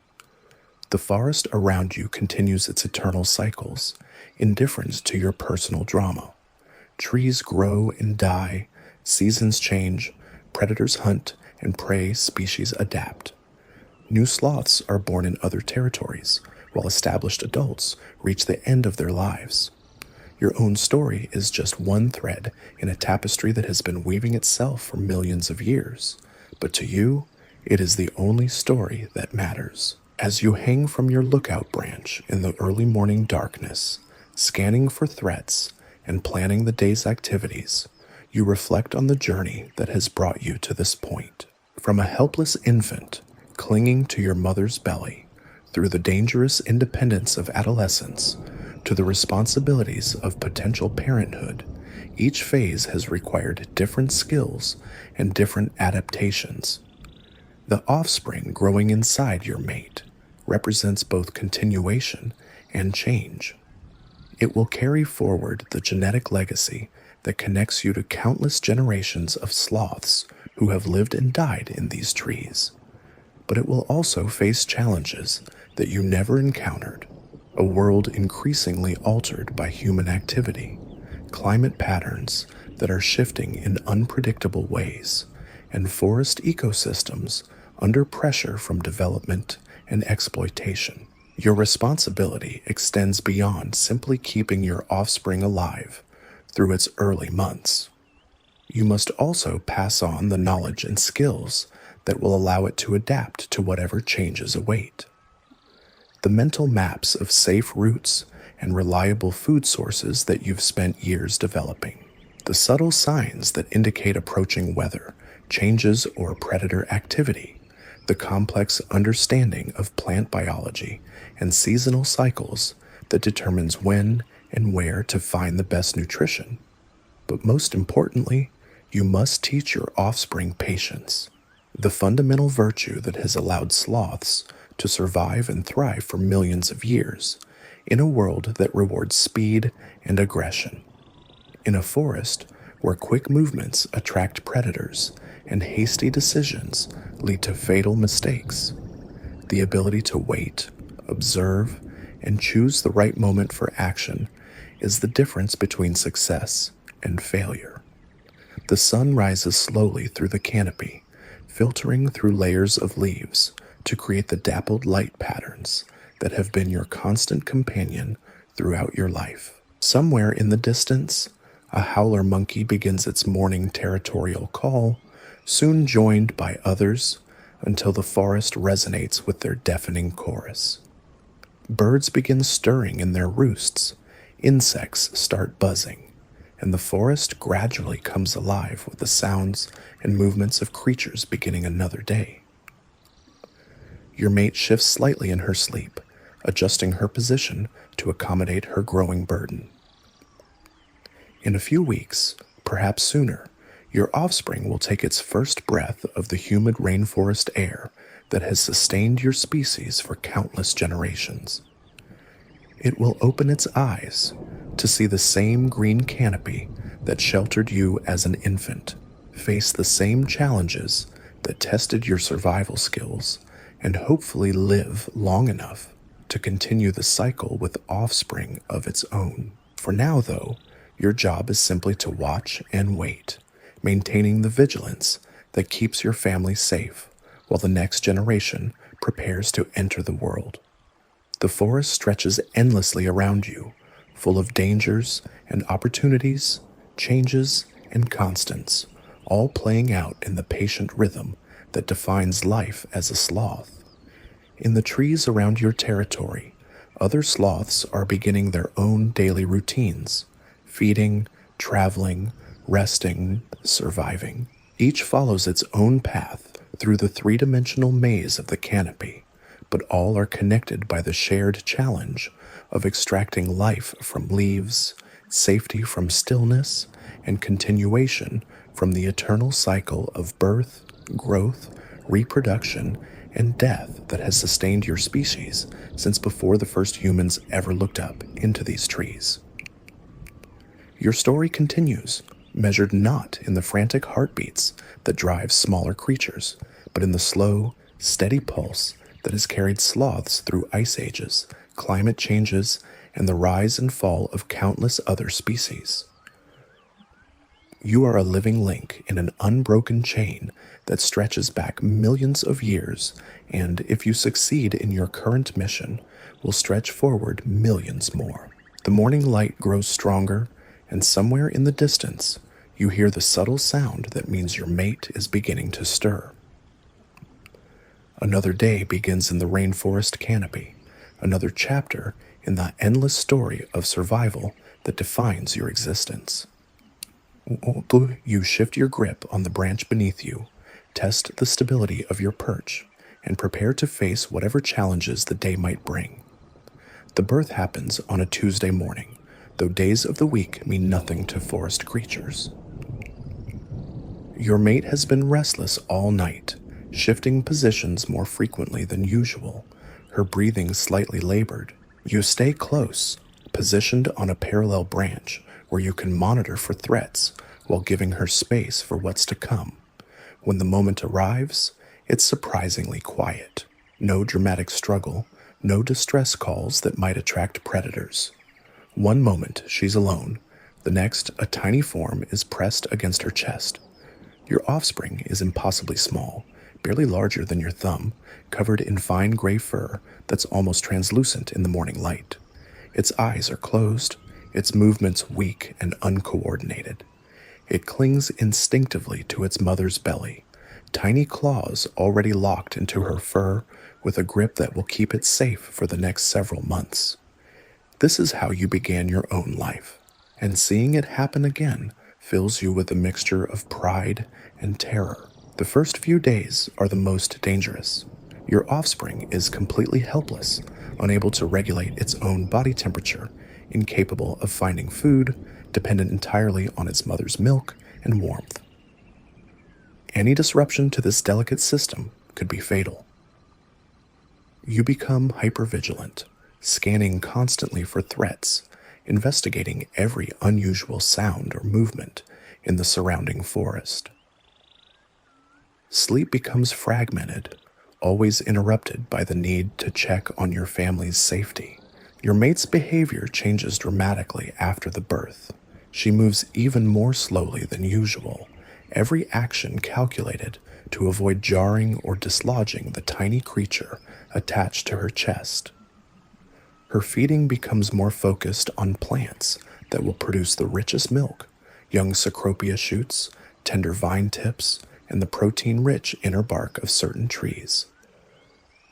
She drinks more water than before, often hanging motionless near bromeliad plants to lap moisture from their cup-shaped leaves.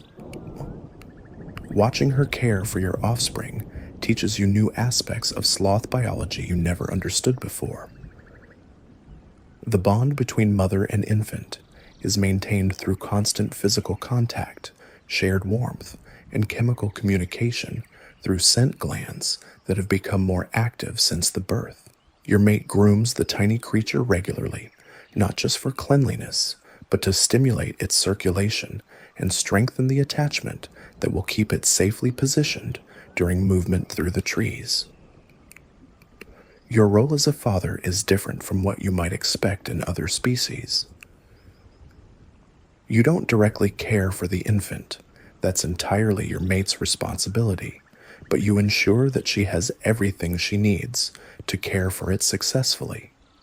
You scout ahead when she needs to move between trees, testing branches for stability and watching for predators. You locate the best food sources and guide her to them when she's ready to feed. Most importantly, you maintain a perimeter of safety around your small family, ready to distract or confront any threat that comes too close. 3 weeks after the birth, you face your first real test as a protector. A troop of white-faced capuchin monkeys moves through your territory, chattering loudly and disturbing everything in their path. Normally, you would simply avoid such an obvious disturbance, waiting for the monkeys to pass before resuming normal activities. But your mate cannot move quickly with the infant, and the monkeys are heading directly toward the tree where she's resting. Capuchins are not typically dangerous to adult sloths, but they are curious and sometimes aggressive toward creatures they perceive as weak or vulnerable. A helpless infant might trigger their predatory instincts, or they might simply harass your mate out of territorial aggression. You cannot take the risk of letting them get close enough to investigate. You position yourself between the approaching monkeys and your family, hanging in plain sight where they cannot miss you. When the lead monkey spots you, you do something that goes against every instinct developed over 7 years of survival. You move quickly. You swing deliberately from branch to branch, making noise, breaking small twigs, doing everything possible to attract attention to yourself and away from your mate and offspring. The strategy works. The monkeys become fixated on your unusual behavior, following your movements and calling to each other in excitement.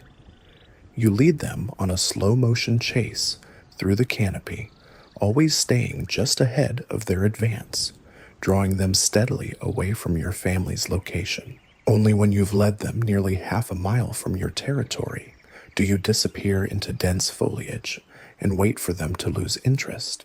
The encounter exhausts you more than any physical challenge you've faced as an adult.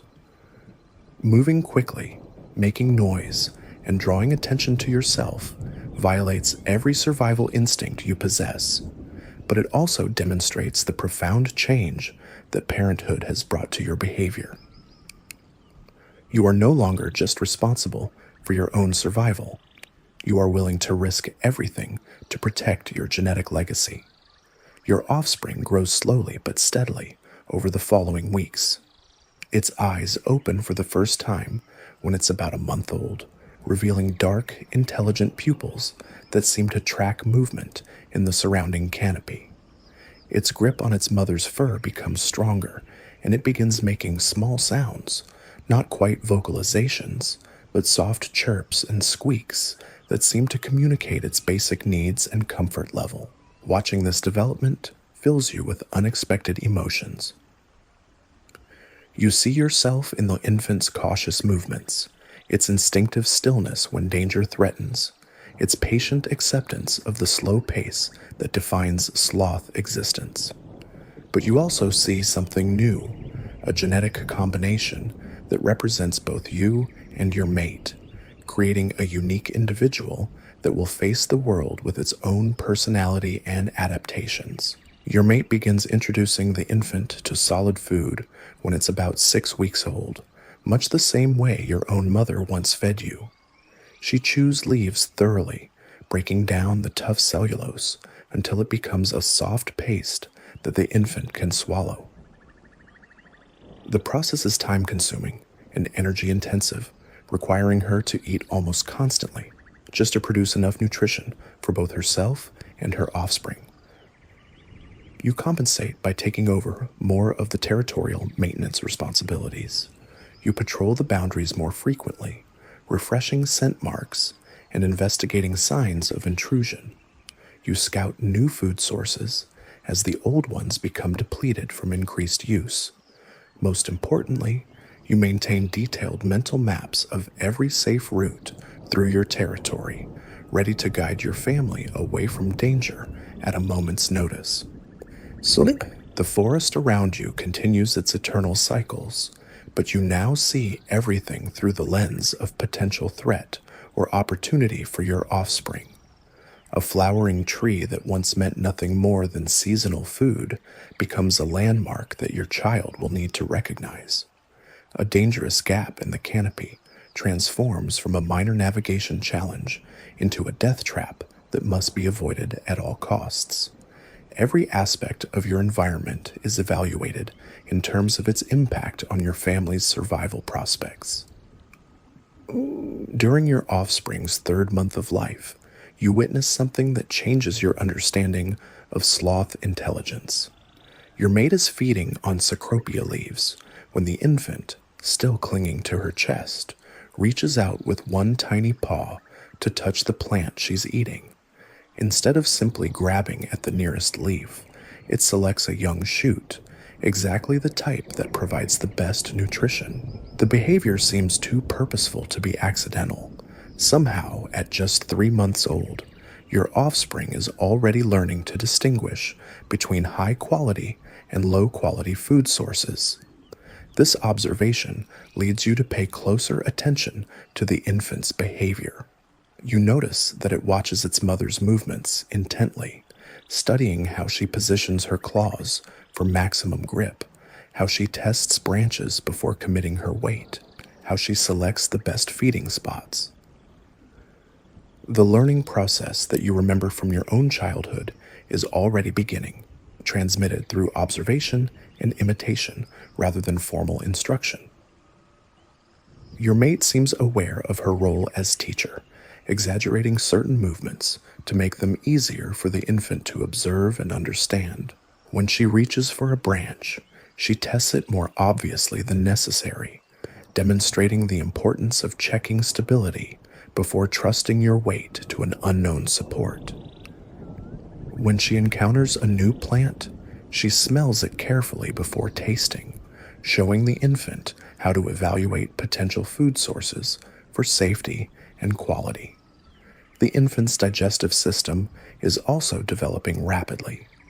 The bacterial ecosystem that will eventually allow it to process tough plant material is being established through contact with its mother's saliva and through sampling the pre-chewed food she provides. Each meal contributes new microbial species to the infant's gut, building the complex community of organisms that will define its dietary capabilities for the rest of its life. You realize that your offspring's survival depends not just on learning which plants to eat, but on developing the right bacterial partners to digest them effectively. This process cannot be rushed. It requires months of careful cultivation, with each new food type introduced gradually to allow the microbial ecosystem to adapt.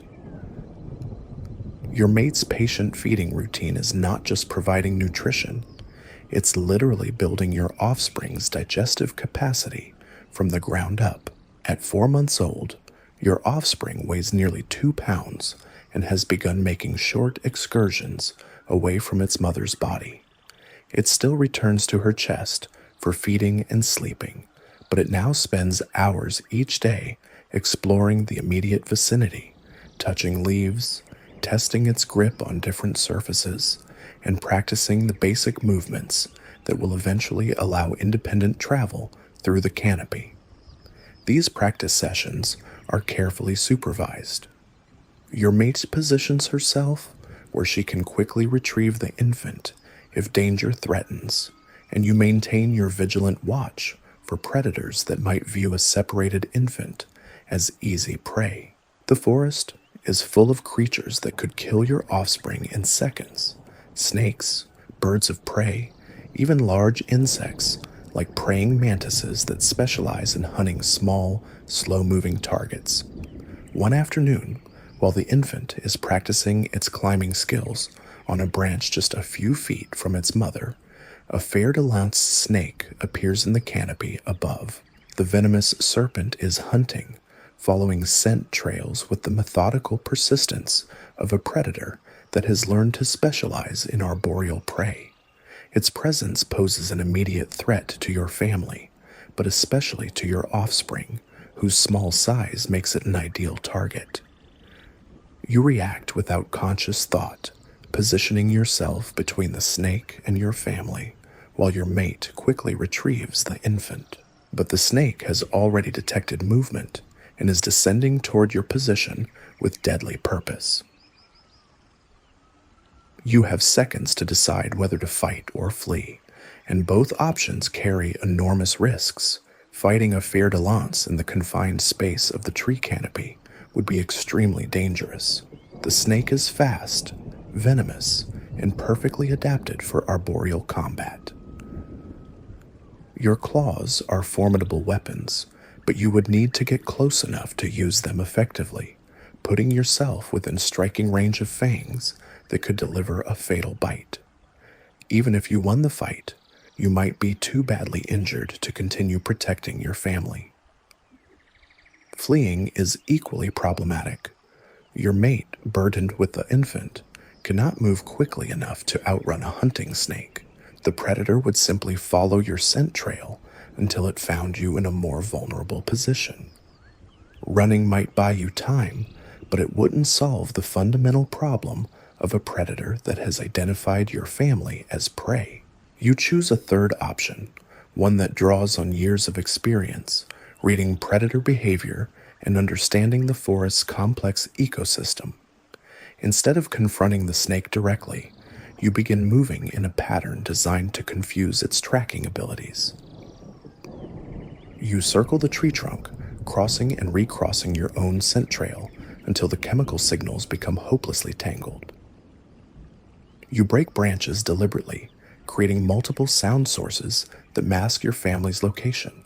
Most importantly, you disturb a colony of ants that immediately begin swarming over the area, their pheromone trails overwhelming the more subtle scent markers that the snake has been following. The strategy works. The fer de lance becomes confused by the conflicting signals and eventually abandons its hunt in favor of easier prey. You wait a full hour after its departure before allowing your family to resume normal activities, ensuring that the threat has truly passed rather than simply moved to a different hunting position. The incident reinforces the importance of constant vigilance during your offspring's vulnerable early months. Every day brings new challenges and new threats, each one requiring quick thinking and creative solutions.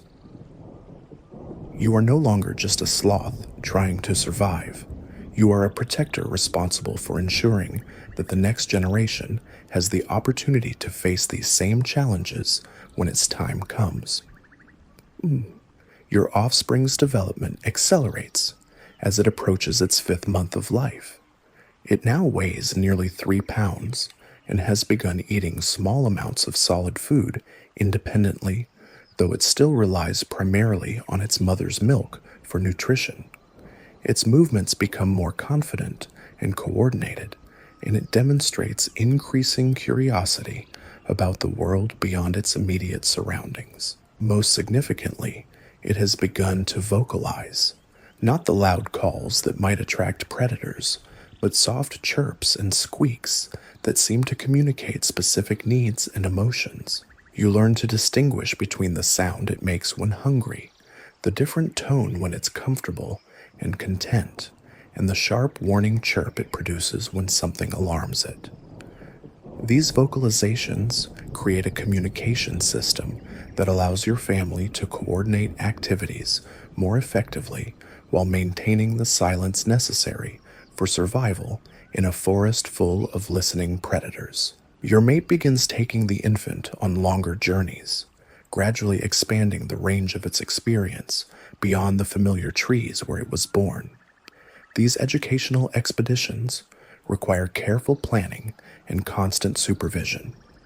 Routes must be selected for safety rather than efficiency, avoiding areas where predators are known to hunt and choosing paths that offer multiple escape options at every stage. You accompany these journeys, scouting ahead to identify potential dangers and ensuring that your family is never caught in a vulnerable position. The infant seems to understand the importance of these precautions, staying close to its mother and remaining motionless whenever the adults freeze in response to potential threats. Its survival instincts are already well developed, shaped by millions of years of evolution and refined through observation of its parents' behavior. The forest provides an endless curriculum for your offspring's education. Every plant it encounters teaches lessons about nutrition, toxicity, and seasonal availability. Every predator sign demonstrates the importance of vigilance and the consequences of carelessness. Every weather change shows how environmental conditions affect food quality, travel safety, and predator behavior. The complexity of this natural education system is staggering, far more sophisticated than any human classroom could ever provide. As your offspring's first year approaches, you begin to see glimpses of the adult it will eventually become. Its movements show the patient deliberation that characterizes successful sloths. Its feeding choices demonstrate developing knowledge of plant biology and nutritional needs. Most importantly, its behavior shows the kind of intelligent caution that will be essential for long-term survival in an increasingly dangerous world. The forest around you continues to change, pressured by human activity that encroaches further into sloth habitat each year. The road you discovered during your mate-searching travels has expanded, and you occasionally hear the distant sound of chainsaws removing trees that have stood for centuries. These changes create new challenges for your offspring's generation.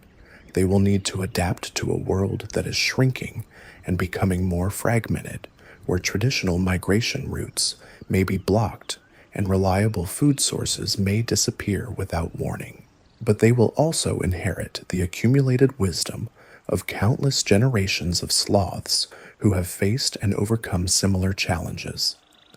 The knowledge encoded in their genes, the skills passed down through observation and imitation, and the deep understanding of forest ecology that defines your species, all of these will help them navigate whatever future awaits.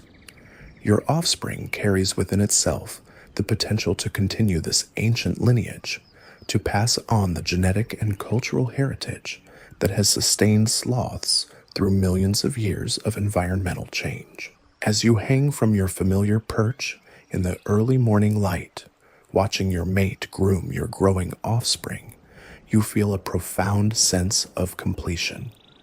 You have successfully navigated the journey from helpless infant to protective parent, contributing your genes to the next generation while ensuring that your offspring has the best possible chance of survival. The cycle that began with your own birth in this same forest canopy continues, carrying forward the patient wisdom that defines life as a sloth. The months that follow bring subtle changes to your family dynamic. Your offspring, now approaching its first birthday, has developed enough independence to spend entire days away from its mother's immediate vicinity.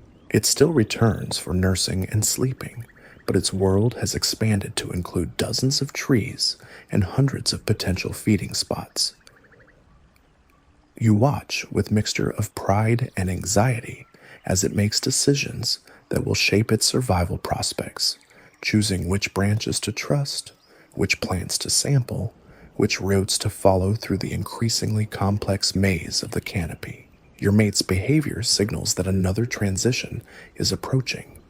She grooms the young sloth less frequently, allows longer separations, and has begun showing subtle signs of irritation when it approaches too eagerly for milk.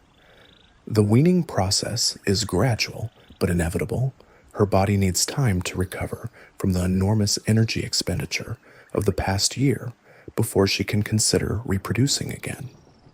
This natural cycle ensures that each offspring receives maximum parental investment during its most vulnerable period. You find yourself caught between two competing instincts. Part of you wants to maintain the tight family unit that has defined your existence for the past year. The constant vigilance, the shared territory, the coordinated responses to threats.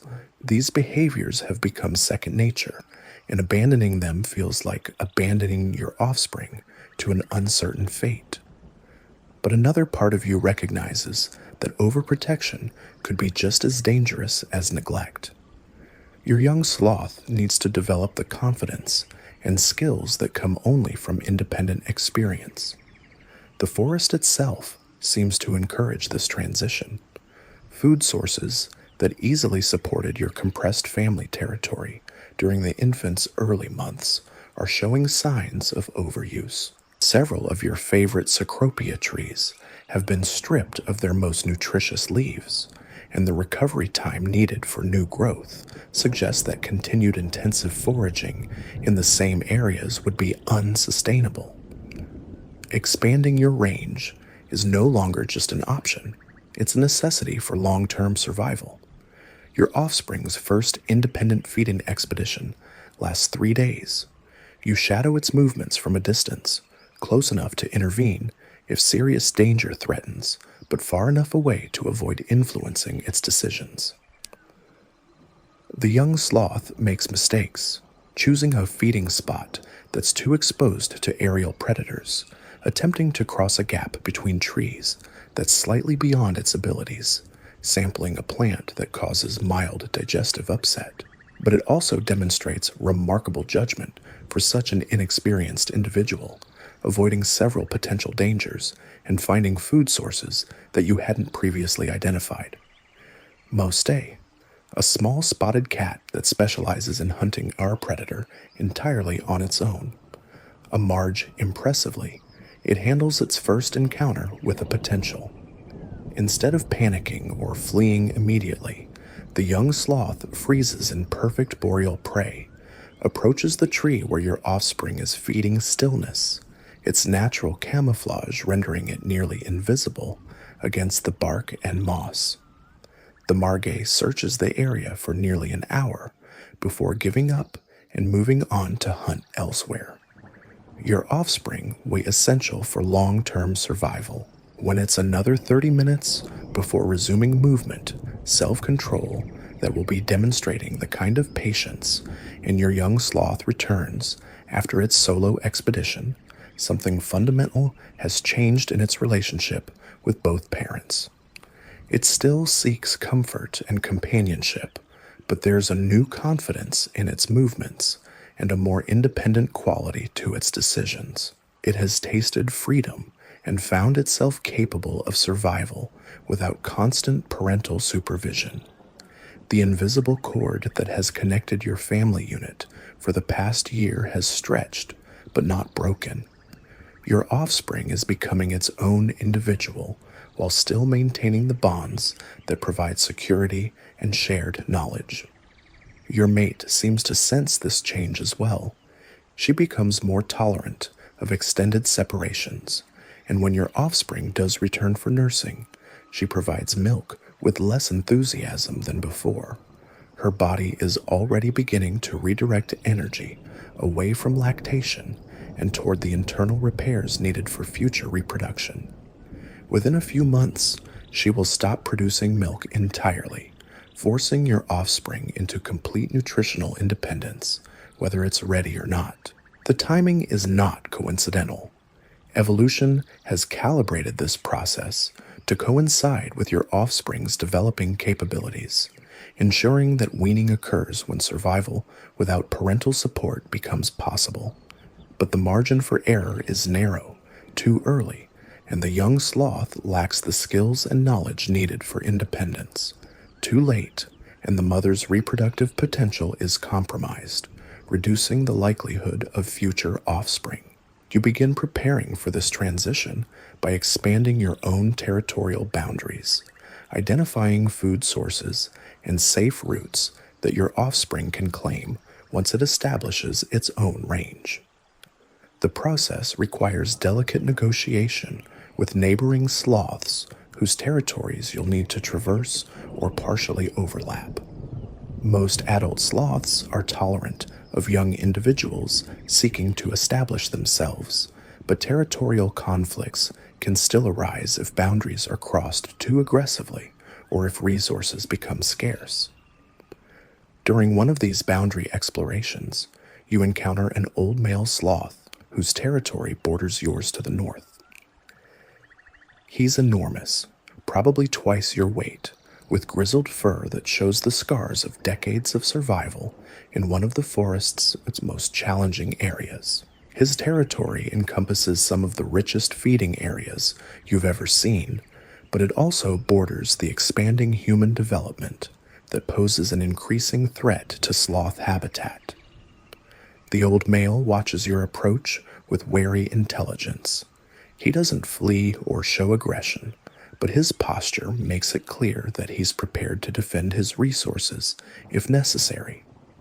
You demonstrate your peaceful intentions through careful body language, slow movements, avoidance of direct eye contact, and positioning that shows respect for his territorial boundaries. After several minutes of mutual assessment, he seems to accept your presence as non-threatening.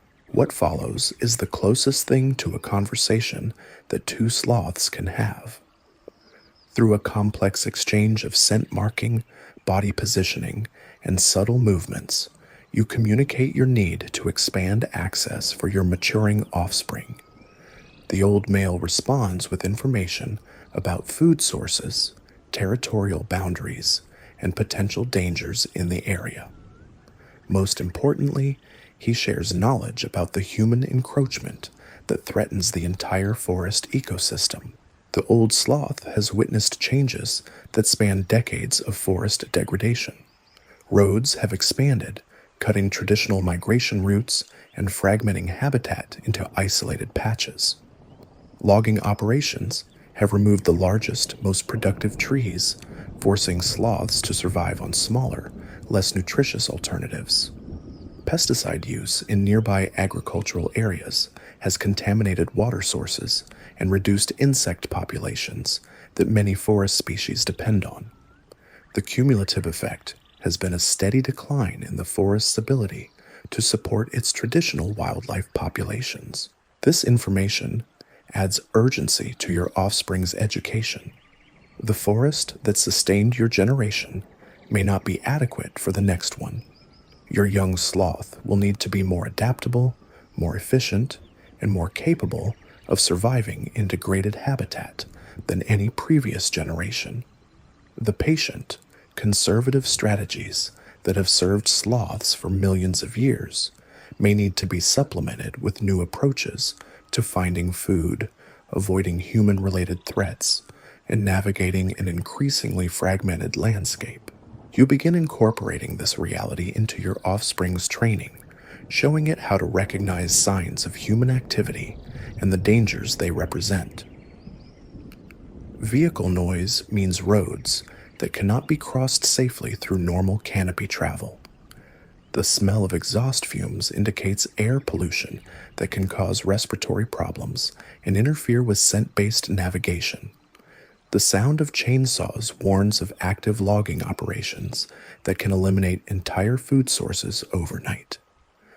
Your offspring learns these lessons with the same patient attention it has applied to traditional sloth skills. It practices identifying the sounds and smells associated with human presence, memorizes the locations of roads and other barriers that fragment its potential territory, and learns to evaluate habitat quality based on indicators of environmental health. These are not skills that any previous generation of sloths needed to master, but they are becoming essential for survival in the modern forest. As your offspring's independence develops, your own role begins to shift again. You're no longer primarily a protector or provider. You've become a repository of knowledge and experience that can be accessed when needed, but doesn't need to be constantly present. Your young sloth still seeks you out when it encounters unfamiliar situations or needs guidance about complex decisions, but these consultations become less frequent as its own knowledge base expands. The transition affects your relationship with your mate as well. With your offspring requiring less constant supervision, you begin spending more time together again, reestablishing the pair bond that was temporarily overshadowed by parental responsibilities. Your combined territory starts to contract back toward its original boundaries as the need to support 3 individuals simultaneously decreases. This territorial adjustment creates opportunities for your offspring to claim areas that you're no longer actively using. The process happens gradually, with boundaries shifting through a complex negotiation of scent marking and behavioral signals. Your young sloth begins establishing its own territorial markers while still respecting the core areas that you and your mate continue to claim. The result is a patchwork of overlapping ranges that provides your offspring with access to essential resources while maintaining family connections that can provide support during emergencies. Your offspring's first major test of independence comes during the dry season when food becomes scarce and competition increases throughout the forest. Many of the water sources that sustained it during the abundant wet season have dried up, forcing longer travels to find adequate hydration. The leaves that remain on drought-stressed trees are tougher, less nutritious, and sometimes toxic due to concentrated defensive compounds that plants produce during periods of stress. You watch from a distance as your young sloth navigates these challenges, resisting the urge to intervene when it makes suboptimal choices or encounters difficulties. It spends 3 days searching for water before discovering a hidden spring that you've known about for years, but never showed it. It samples several plants that make it mildly ill before learning to avoid the bitter compounds that indicate potential toxicity. Most importantly, it demonstrates the persistence and problem-solving ability that will be essential for surviving future challenges without parental support. The dry season also brings your offspring's first encounter with serious territorial competition. A young adult male, probably displaced from his birth territory by human development, attempts to establish himself in an area that overlaps with your offspring's emerging range. The intruder is larger and more experienced, with territorial claims backed by the confidence that comes from successful, independent survival. Your offspring faces a choice that will define its future relationship with the forest. It can retreat, abandoning valuable resources and accepting a subordinate position in the local hierarchy. It can attempt to negotiate, seeking a compromise that allows both individuals to coexist in overlapping territories. Or it can stand its ground, risking a confrontation that could result in injury or displacement, but might also establish its right to claim the territory it needs for long-term survival. The confrontation unfolds over several days, with both sloths engaging in the slow-motion territorial disputes that characterize their species. They mark boundaries more aggressively, position themselves in ways that demonstrate their commitment to specific areas, and engage in subtle displays of size and strength that communicate their willingness to defend their claims. No physical contact occurs. Sloth conflicts rarely escalate to actual fighting, but the psychological pressure is intense. Your offspring ultimately prevails, not through superior size or aggression, but through superior knowledge of the local area and more efficient use of available resources. It demonstrates intimate familiarity with feeding areas, water sources, and escape routes that the intruder hasn't yet discovered. More importantly, it shows the kind of patient persistence that characterizes successful territorial establishment, never abandoning its claims, never escalating unnecessarily, but never backing down from legitimate territorial boundaries. The victory establishes your offspring as a legitimate adult member of the forest community, with territorial rights that other sloths will respect and resources adequate for independent survival. It also marks the final transition in your relationship. You are no longer its protector or primary teacher, but simply another adult sloth sharing the same forest ecosystem. Future interactions will be based on mutual respect and shared knowledge rather than the parent-to-child dynamic that has defined the past year and a half. Your mate's reproductive cycle begins again shortly after your offspring achieves independence. The hormonal changes that prepare her body for another pregnancy also affect her behavior toward your now independent young sloth. She becomes less tolerant of its presence, more aggressive about defending food sources, and generally more focused on her own needs rather than family maintenance. This shift is necessary for successful reproduction. The energy required to produce and raise another offspring cannot be diverted to supporting an individual who is capable of independent survival. Your offspring responds to these changes with remarkable maturity, recognizing the signals that indicate its childhood has ended and adapting its behavior accordingly. It stops approaching its mother for comfort or companionship, establishes completely independent feeding schedules, and begins treating both parents as it would any other adult sloth sharing the same forest, with cautious respect but without expectation of special treatment. The process is emotionally challenging in ways that you didn't anticipate. Watching your offspring transform from dependent infant to independent adult brings satisfaction, but it also creates a profound sense of loss. The intense family bonds that have defined your existence for the past 18 months dissolve into the more distant relationships that characterize adult sloth society. You still encounter your offspring regularly as it moves through its territory, but these meetings are brief and businesslike rather than intimate and nurturing. Yet this emotional distance is essential for the continuation of your genetic line. Your offspring's independence frees you and your mate to focus on producing and raising additional young, maximizing your reproductive output during the years when you're physically capable of successful breeding. Your first offspring, meanwhile, gains the freedom to explore its own reproductive potential, seeking mates and establishing the territorial base that will be necessary for raising its own young when the time comes. The cycle that began with your own birth continues, but now you understand it from a different perspective. You are no longer just a participant in the ancient patterns of sloth survival. You are a link in the chain that connects past and future, carrying forward the genetic and cultural heritage that has sustained your species while preparing the next generation to face whatever challenges await.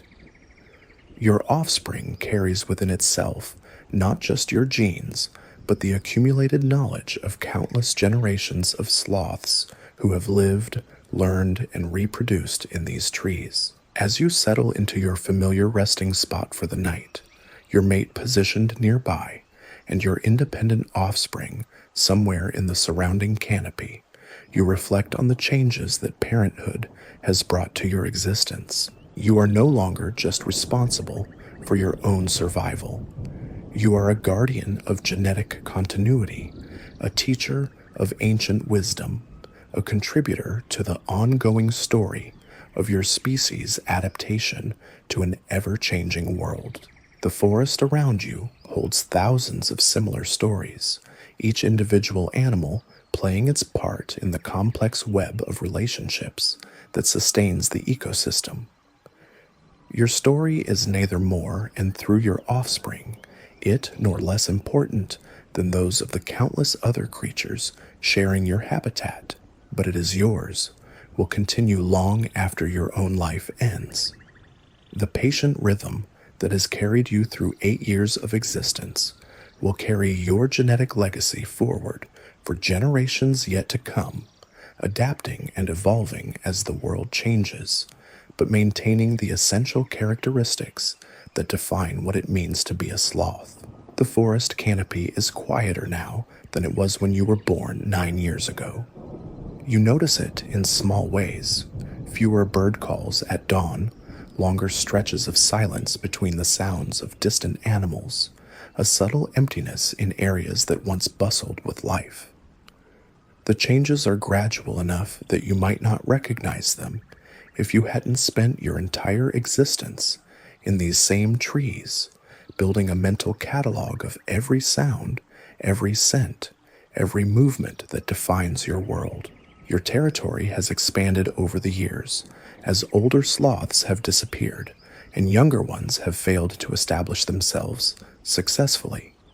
What was once a modest 40-acre range now encompasses nearly 80 acres of forest, including areas that you remember being occupied by other adults when you were first learning independence.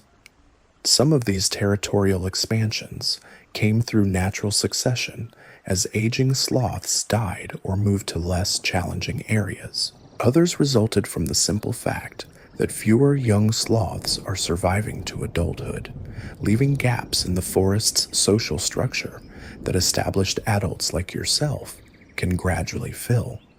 The reasons for this decline are complex and interconnected.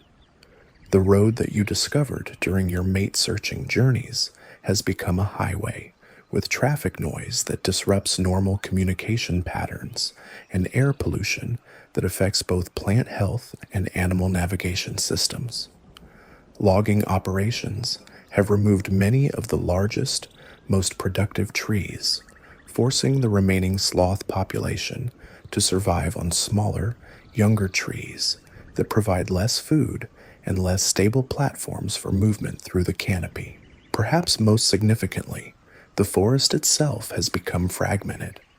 What was once continuous canopy is now broken by roads, clearings, and human developments that create barriers to normal sloth movement.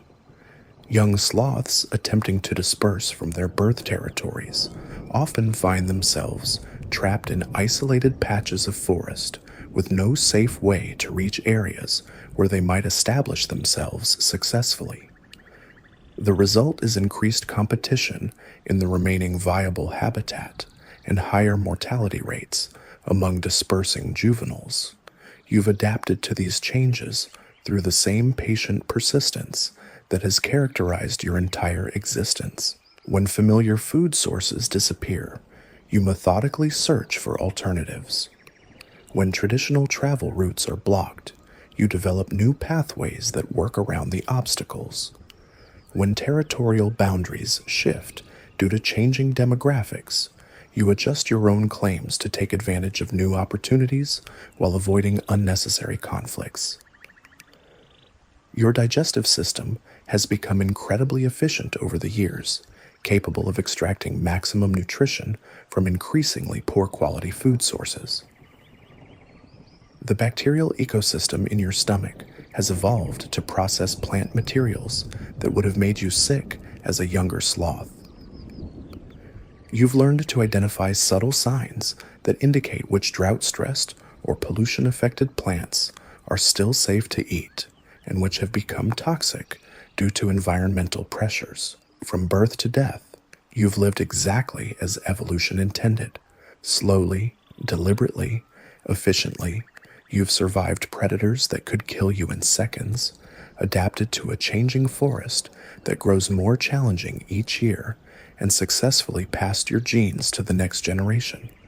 Your patient approach to existence has proven that sometimes the best strategy isn't speed or aggression, but simply outlasting everything else through careful planning and perfect timing.